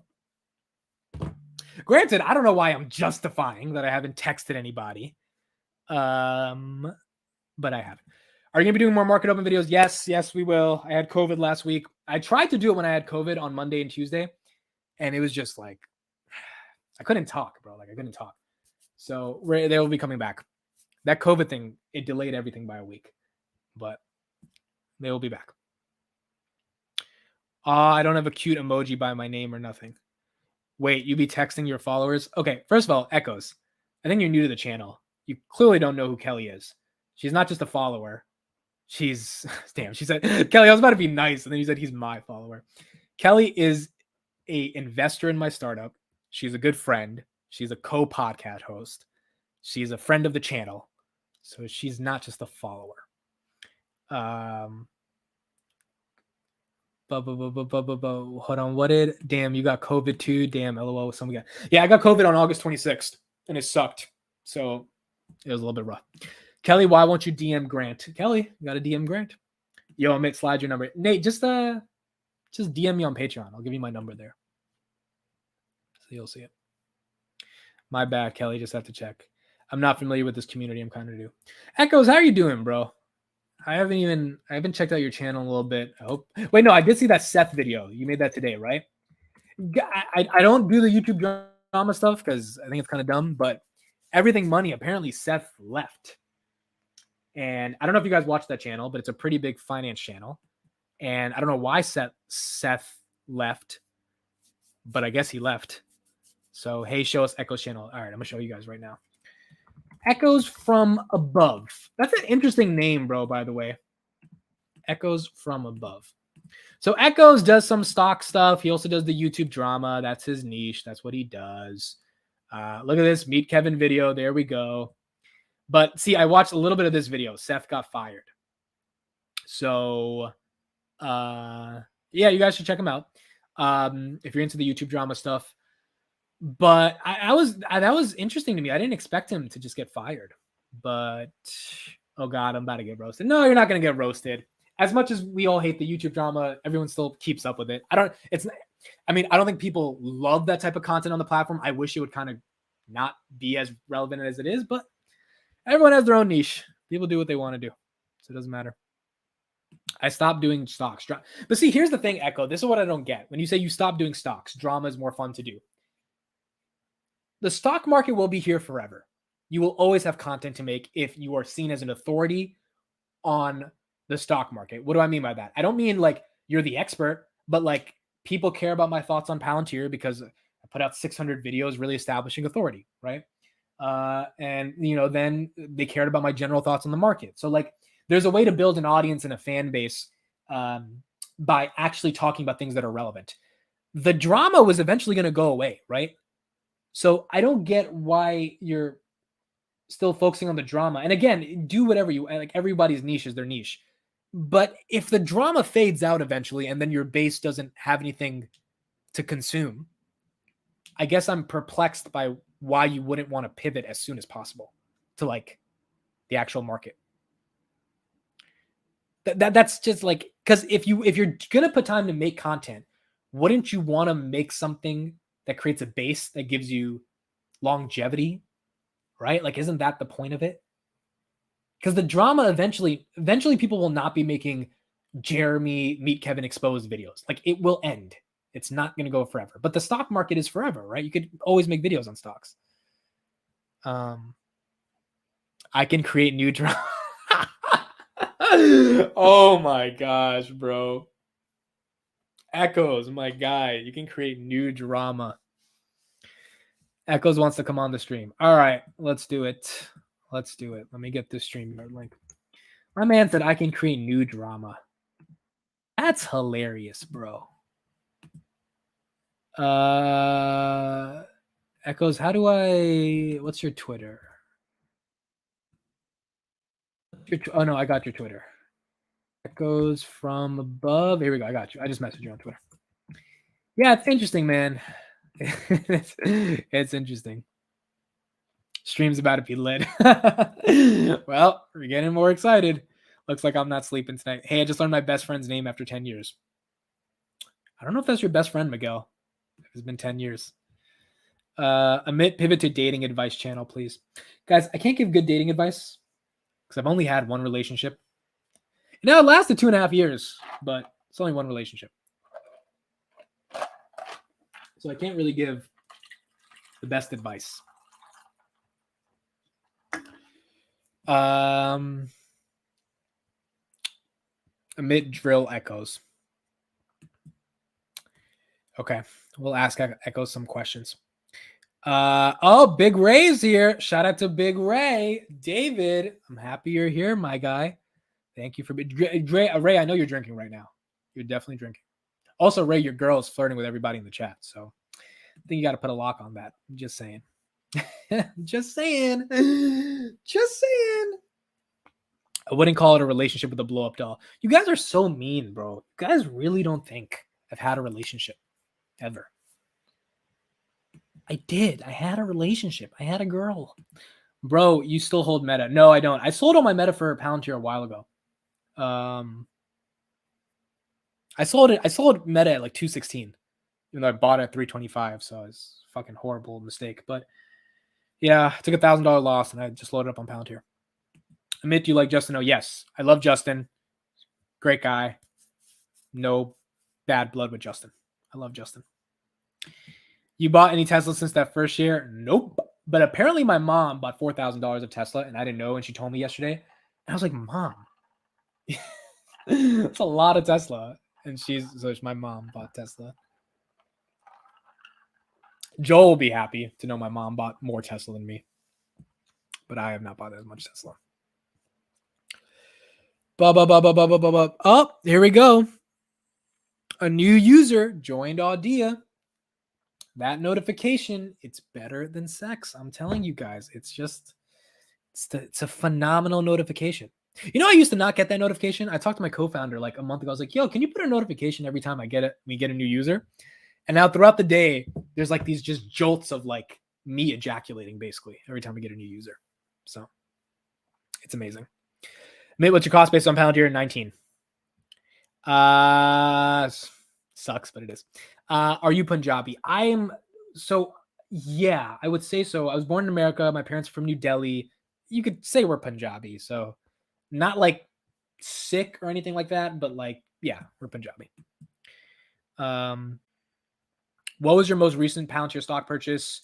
I have 2,120 something shares, and I think it was like 2-3 days ago. Spent like $250 on it, something like that. I have one Tesla.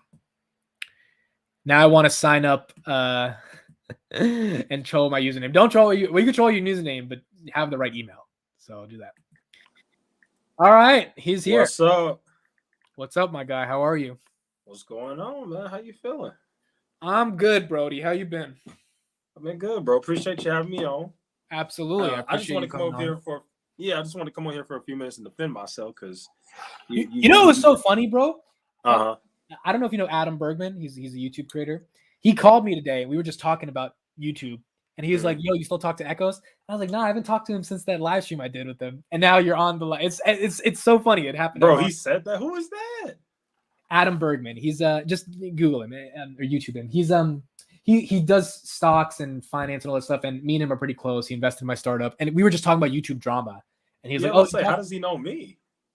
Well, I mean, you popped up in his feed because you make some of these videos, and he's obviously Adam Bergman stalks every finance creator on YouTube because he wants to be like the next big stocks creator. So he observes everything. So he knows who you are. He knows who everybody is. And he asked me because he saw I did a live stream with you. He was like, "Yo, do you still talk to this guy?" I was like, "No, I just haven't talked to him since the live stream I did, which was, I don't know, like at least a month ago, I would say." Yeah, we need to talk more often. What? How do you spell his last name? Adam Bergman. By the way, everyone here should subscribe to him. He works so damn hard on YouTube, bro. We were talking today. I can't believe this guy knows me. And yeah, I've actually his thumbnails have popped up on my feed before. But I've never can you go to your YouTube studio right now? You don't have to share your screen. Click on impressions and click on lifetime. I'll do the same too.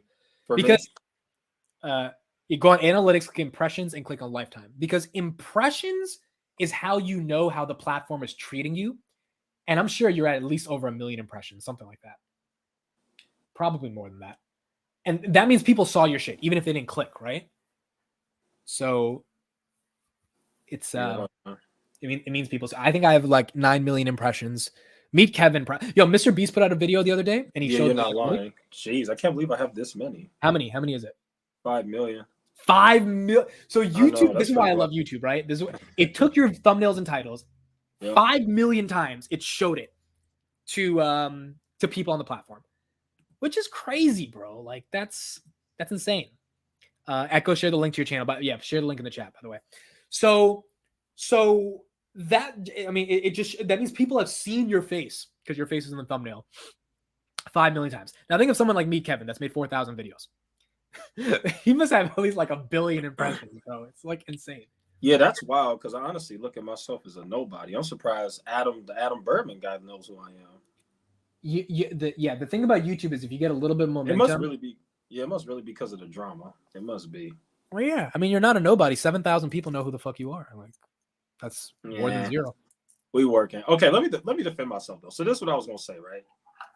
I'm gonna tell you why I pivoted to the drama, okay? Because I used to do stock videos, and I feel like that market is saturated. Everybody does that. Like, I feel like I came in at the wrong time to do that because you've been doing this since like what 2021, November 2021. Yeah, you've been doing good with that. But I was late as well. I mean, I didn't start. No, you were late. I was very late. Know how you did that because you came at the end of Palantir too. Like, if you came in like February 2021.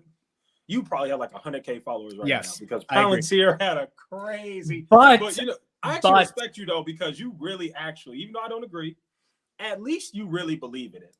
You're not a pumper. You're not one of those people who pumps it and then it goes down and then you just run away. Like, no, you're really about this life, and I gotta respect it. Yes, but I do think the people that came in February 2021 they fell off so badly. Like, a lot of them did. Or they quit. Oh my god. Or they quit because I made videos on those people. Yeah, because the only reason they were relevant is because the stock market generally had more attention. They never developed authority like Kevin and Jeremy kind of did, whether you agree with them or not. So it's like, I think I'm kind of happy I didn't start in 2021, you know? Yeah, no, definitely. So let's talk about your channel. Why are you embracing the YouTube drama space? Well, one, I absolutely love it. It's fun. I enjoy making that kind of content. Two, what do you enjoy about it though? Like, what's the dopamine hit you get from making these videos?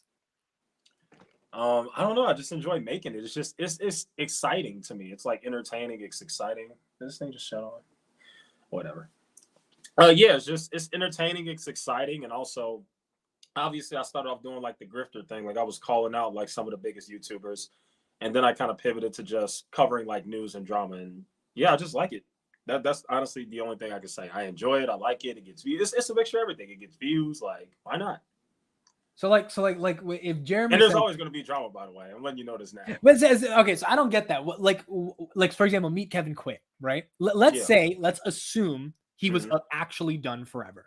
Okay. How would you get more content to make if he's gone? Oh, bro, what? I can create drama. I can, for example, I made a video the other day talking about how he bought Nvidia stock way too high. Keep in mind, this guy's been gone for 13 days and I'm still making videos about him. I made a video about Nvidia stock. I had a live stream. The guy jumped on my live stream and started talking to me, so I made content out of that. I asked him, when do you come back to YouTube? He said September 15th, boom, video. Any of his stocks that have anything that happens, I can make drama out of that. Whenever his ETFs launch, I can make drama out of that. Series A, there's always going to be something. Always. Let's say Jeremy makes another video talking about me, Kevin. Boom, another video. But like, do you have anything that makes you feel like icky for doing that, or like it's just icky? Like, it's almost like, for example, like if you're a TMZ and you're covering Kim Kardashian and Pete Davidson, like, do you really want to associate a lot of the value of your life with just covering someone else's relationship? You know what I mean? No, that's different. That's different. And that's why I accept the criticism when people criticize me for exposing me Kevin's DUI. I get that, because I agree that was bad. I should not go that far. But in terms of the finance stuff, oh no, I'm doing that.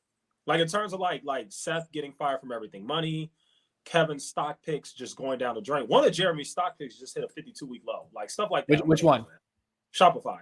And the COO and the CFO left. So I got a video on that coming out soon. But yeah, I'm making videos on that. But see, why can't you just make the video about Shopify stock versus Jeremy's pick? Like, why? Because if I make a video just analyzing Shopify stock, which I could easily do, I could pull out the valuation analysis. We could look at the balance sheet. We could do all that. But guess what? I'm going to put in all that work, and that video is not going to get that many views. But if I just put a simple video, what was the title of the video? I'm going to tell you, because you got to title it right too. If I make the title of the video, another Jeremy LaFave stock hits 52-week low, and then I got him in the thumbnail and stuff, and then I just talk my smack about how horrible of a stock picker he is, that video is going to get way more views. But my point is, and it's more fun to make. My point is from like a purpose and meaning perspective on your life. Does does that make you feel good to make that content? And like just shit on Jeremy all day? Yeah, it does, because not all day, but it's not just Jeremy. It's honestly, I really mostly mess with me, Kevin. That's why me, Kevin had to acknowledge me. But in terms of like legacy and stuff, I mean, I guess I never really think about that, because I don't really expect myself to like ever really get big on YouTube. But I guess if I ever got big on YouTube, then I would, I guess, start thinking about that. But for right now, I kind of just treat YouTube like just something to have fun. And it's nice that I make money from YouTube, but it's just something that I just do for fun, bro. Like I just enjoy doing it. And you got to keep in mind, you got to know my history too. I was doing this before YouTube. I had a Facebook page, and then Facebook banned me. So you got to keep that into perspective. Wait, explain that. You actually were making like Facebook content organically? Yep, like videos and everything. There are videos that I made on Facebook that went viral, but I got banned. So it was like the same stuff, except it was like more so about politics rather than actual stocks, which politics is actually my background. But yeah, I talked about like stuff like that. And then all the social media companies changed their policies at the same time. They got rid of a bunch of YouTube channels that like kind of talked about like politics and conspiracies, but they were a little edgy with it. And yeah, everybody just got banned. I wasn't the only one who got banned, but a bunch of other people got like banned too. But yeah, I got banned from Facebook. Yeah. Okay. So I mean, yeah, I get the logic. It's just fun, something to do on the side. I think the key point you made is I don't think I'm ever gonna get big on YouTube, because like if that was the mindset of getting big, then you kind of maybe associate your channel to get to that trajectory. Mm-hmm. Because then there's other stuff to get more bigger. But like, let's say you get like 20, like people like Scott Schaefer and those guys have gotten 20K subs. Like, also, what's the deal with Scott? Why don't you like that guy? I have strong reason to believe that he bought bots for my channel to try and sabotage it. That's literally, I think he did that. I didn't like the fact that when I broke the Me Kevin DUI story, he took it and he ran with it as if he did it, which I didn't appreciate, because you got to remember, at that time, I have 7,000 subscribers now. When I came out with that video, I had like 2,000 subscribers. So I was really, really small. Nobody really knew me. Matter of fact, that video is probably what made me somewhat known, So Scott took that and everybody clinged on to him because he has the bigger following. And I just thought that wasn't cool. And then after that, the guy has been on YouTube for 4 years, never made a Patreon. As soon as he takes advantage of the Me Kevin thing, he makes a $100 Patreon and like tries to get people to like watch his videos to say like, since me Kevin is copyright striking my videos, which by the way, me Kevin copyright strike like way more of my videos, but he basically says since me Kevin copyright strike my videos, you guys need to come support me on Patreon and pay $100 to watch the exclusive content that I can't post on YouTube. It was an absolute grift in my opinion. So that's really where the beef started, honestly. Like him and I used to be cool. He used to come on my stream and we used to talk crap about me, Kevin, and everything. And it's Okay, just he look at this exposed me. comment. You will attract a bad crowd by like quote unquote bullying other creators. Do you feel that the crowd is kind of toxic, the audience? I think You the get? trolls are, but honestly, I think my core community is actually pretty okay, to be honest with you. You're right. There's definitely a lot of toxic people, but when I look at them, they're not my core following. Like if you actually go to my live streams where you see my core following. Live streams are the people who actually support me. It's really chill. Everybody's nice. I've had people on the other side come on my channel, and everybody was really nice to those people.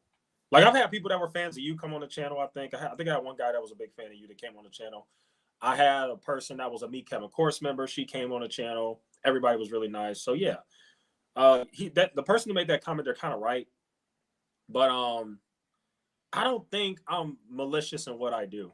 Like I think at the end of the day, a lot of what I do is kind of just entertainment, and I think most people kind of understand that. Like I have nothing against any of these YouTubers, to be honest. I mean, I have my opinions on them, but that's just my opinion. Are you cool with me, Kevin? Because you met him in over Zoom, or are you not cool? I wouldn't say cool, but I mean, he has my number. Sometimes I make videos about him. Like I made one video about him. He didn't like it. He texted me and let me know how he felt about it. So I guess he feels good enough to text me. This was after the confrontation. He texted you.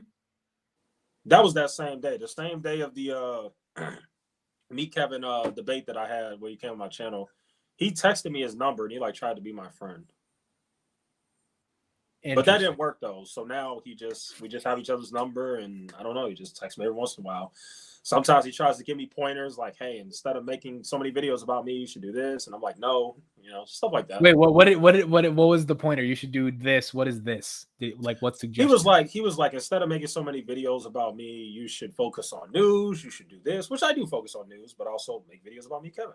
But he was just saying like, I should do this. I should talk about the market, blah blah blah blah blah. It's like, bro, I'm not you. No, I'm gonna do what I do. You got to do what works for you. Like I feel like what I'm doing works for me.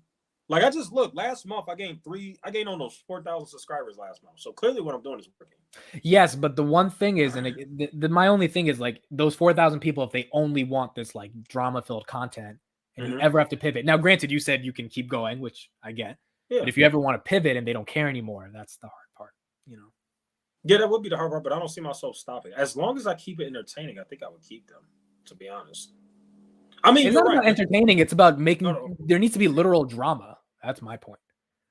I think you can make it entertaining, but that's the hard part. Yeah, what I'm saying is, let's say I stop completely talking about me, Kevin, and Jeremy Lefebvre and everybody. I could just talk about Elon Musk and the Twitter drama or drama going on in the finance space. Like, it doesn't just have to be the YouTube people. Like, I feel like if I stop that and I just talk about drama about just finance, which I can easily do that, I feel like I'd be good. Well, I think the inevitable end of or trajectory of your channel is like a CoffeeZilla type of thing. It's just it's way more investigative journalism. It's hard stuff, but it's possible. It's very possible. Yeah, I thought about doing the CoffeeZilla thing, but like I said, you got to be yourself. He's really good at what he does. He has a lot of help. A lot of people don't know that. It's not just him. He has like actual researchers to do that. If I was a full-time YouTuber, then maybe, but me having a job and all that stuff, it's like. How much time do you spend a day on YouTube? Like uploading, making all that stuff? Like an hour, 2 hours? Maybe 2 hours. It depends on how many videos I put out. If I put out 2 videos, then it could be sometimes longer. It really depends. But you post daily, roundabout. Yeah, I do post daily. Yep. Okay. And the money's decent on the side for you to be like, it's worth doing these 2 hours. Yeah, I guess you could say it like that. I mean, like I said, I just like doing it. Like I was posting 3 videos a day and I wasn't even monetized back at that time. I just really enjoyed it. Yeah. Well, I just really like YouTube. I never in my life thought I'd ever be a content creator and actually be doing it. Like I never thought that ever in life. But doing it is like so freaking fun. So I really do enjoy it. What does your family think about you? Do they know you make content? Does your girlfriend know? Yeah. Like, yeah. Do they say anything about it?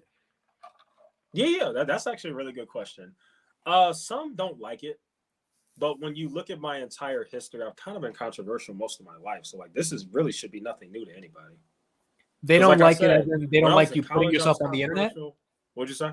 They don't like putting yourself on the internet, or they don't like the type of content, or They don't hate us so much. It's some videos I make where they're just like, okay, just not really like it. And I get it. Most people want you to be like, I don't know, like if you know like Pokimane is, like they want you to be that person that everybody likes, but it's like not everybody can be like that. yeah. Like I don't have the personality to just be happy and giggly and build a following. Like I don't know. Like this is just kind of who I am. This really is who I am though, because I built a following on Facebook doing this exact same thing. And that page was way more controversial than this one. Way more controversial. Yeah. So that's all I'm saying. I mean, I get what you're saying. I think what you're saying is actually really good advice and something to really think about. But I don't know. I just don't. I don't think. Well, think about this, right? Kim Kardashian and the Kardashians have like 1 billion followers across all their socials, and they launched a private equity firm the other day, and I was thinking like the amount of stuff they've went through the past 15 years to maintain that following. I mean, from marrying the biggest celebrities to like the sex tapes to the shows, the seasons of the shows, and dramatizing their life. I mean, they've gone through so much to maintain attention. And I think of us as like small little media companies, like you, like me, all the shit we have to go through just to maintain 1,000 people watching us every day. I mean, it's a lot of work. And having like a clear mindset about why you're doing it and what's and maybe there's not, maybe it's just fucking fun, it's whatever. But you know, it's interesting to think about it. Yeah, that's literally it. It really is. I mean, it's a mixture of things. Of course, I want my channel to grow and stuff, but you know, I was actually talking to Tom Nash about this. Tom Nash came on my channel for like 8 minutes and we talked about this. And I told him that, and he said that he actually thinks that what I'm doing is actually probably going to work.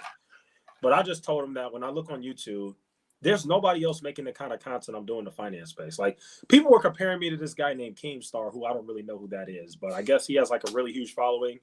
They were basically saying that I'm like the Keemstar of finance. And I'm not even trying to do that because I don't even know who that guy is really. But my point he's is, basically drama on YouTube. He reports all of that. Just YouTube drama.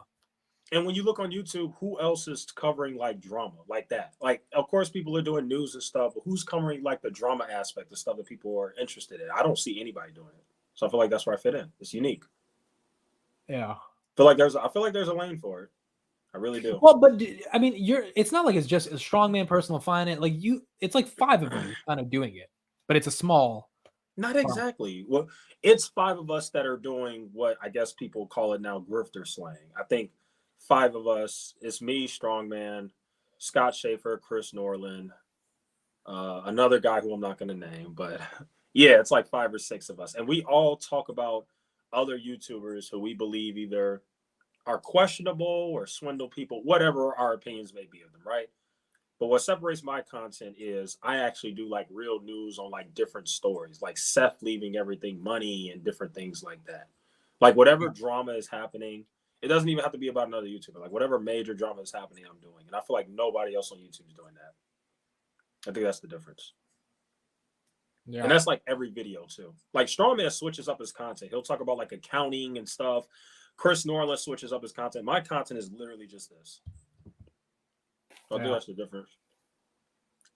I mean, I think it'll work. I mean, we'll see. We'll see.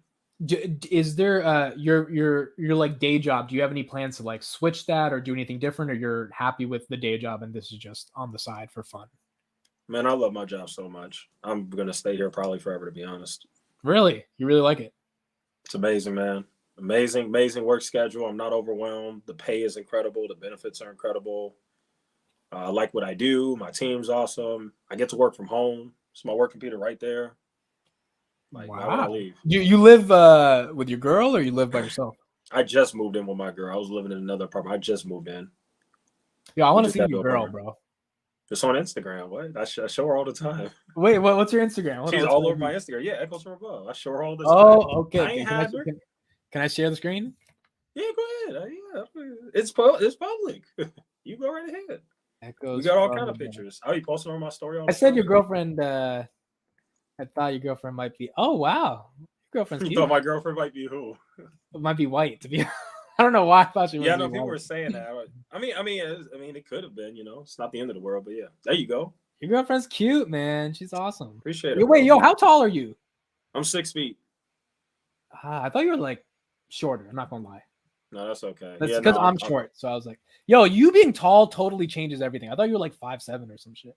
Oh heck no! I'd hate my life if I was 5'7". Okay, I'm 5'7", so you don't have to do I that. know. I'm just Yeah, I threw that shot at you. I knew it. I figured.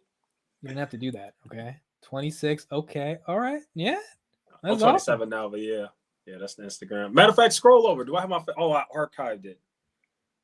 One Is it? time I Did had like. you post her? What's up? Why is she wearing the ring? That's my sister. Oh, that's your sister. Okay, I was about to say, Yeah. wait a second, like you proposed. That's Yeah. awesome, man. I'm happy for you. So, how long you been dating this girl? 2 years. So you're serious about her? Oh yeah. Yeah, we're gonna get married at some point. That's awesome. That's great. Yeah, definitely, bro. Does she work in the same industry as you, or she does something totally different? No, she's an occupational therapist. She's killing it. Okay. Yeah, she is killing it. Making hella money doing her thing. And she knows what she does. She does too. So that's What does she think about the YouTube stuff? I don't know. I don't think she really cares. I think she just looks at it like it's just YouTube, like whatever. You You know what I think? I think some of the questions you have, I think if I ever got big, then maybe that'd be something to revisit. But I really just feel like I'm just such a small YouTuber. I just don't think anything would ever happen. Like I've seen one person that follows me in person before. One guy. I don't think I've ever met someone that follows me in person. Yeah, I met one dude that followed me and I actually put him in a YouTube video. It was pretty cool. That's so cool, bro. If I ran into someone like, hey, man, you make Palantir videos, like, yo, Yeah. that's No, that crazy. bro, that's literally what happened. I was like grabbing like some barbecue chicken or something. And this dude was like, "Hey, Echoes." I'm like, "What?" And it was like a dude that followed me. I'm like, bro, I don't even take myself serious enough for this to even be happening right now. Where did the really... Echoes from Above name come from? What is that? I just made it up, bro. This is something I made up in college because I wanted to change my all my Twitter and social media handles and stuff.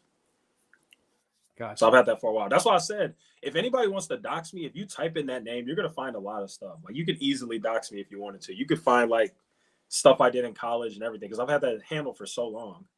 Yeah. Yeah, but I keep saying they want to do that. All right. Well, that's good. It's time for me to end the stream. It's almost 2 hours. Appreciate it. No, you're good. No, you're good. I appreciate you having me on. And this was actually a really good talk. We're not debating Palantir. We're just talking, which I actually would kind of rather. Yeah, man. Since I don't talk about stocks anymore anyway, so there's not really any point. Yeah, you don't care about stuff. Yeah. No, it is what it is. I think sometimes it's just nice. I think with like a quirk, like the 80 people that are here, I think they actually care about me, care about the channel. So I think they want to just hear humans discuss. No, you're killing it. Like I said, I respect you, man. I mean, honestly, when I first saw your channel, literally I'm just gonna tell you the truth. When I first saw your channel, I'm like, man, I'm about to make the meanest video ever about this dude. I'm like, bro, I'm about to expose this dude. He could be the next Jeremy or something. Then I watched your channel. I was like, wow, this dude is actually genuine. You're one of the first people I ever met that, and no offense, but that, in my opinion, talks about what I believe to be a meme stock. No offense. But you seem to be really genuine. Like, you really believe in it. You're not on some AMC crap. Like, we're apes, we're holding. Like, you're on some, like, no, this company's amazing. The CEO's amazing. This is going to make us rich. And I honestly really do respect that. That's why I don't talk about you on my channel at all. I'm like, you know what? Hey, he has a right to like a stock that I don't like. Which he's not grifting. Go crazy. Yeah, I respect it. Yeah, I think pumping and dumping a stock is a bit different than just trying to provide analysis for the community. But yeah, no, it makes sense. Yeah, one more question before we go. I've been wanting to ask you this too. I should have DM'd you. How did you feel about Scott Schaefer exposing basically Tom Nash's background and name? So I'm very close with Tom. I do a podcast with him. No, me and Tom, we talked about it, and like Tom was upset about it. Tom knew that this video was coming, so he was just like, I can't do anything about it.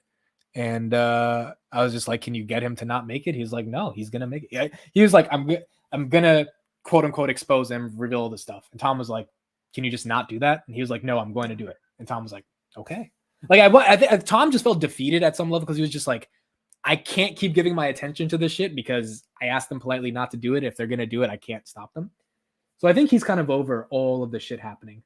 But it sucks, as a friend of him to see that. What we've done on our Can You Learn to Speak My God podcast is we've taken the thumbnail that Scott's made and we just put that on all of our thumbnails now. So the day that video came out, we did another video called Something Really Bad Happened to Tom Nash. And we didn't even talk about the video because we were just like, fuck it, we're going to use this guy's thumbnail and take all the clout from his thumbnail and just make a fun podcast around it.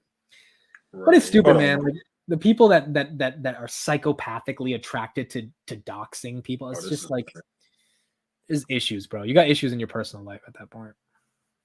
Yeah, I agree actually, and that's why I said, I mean, if you're gonna expose him, at least talk about the credentials. But I actually thought exposing the name was wrong too.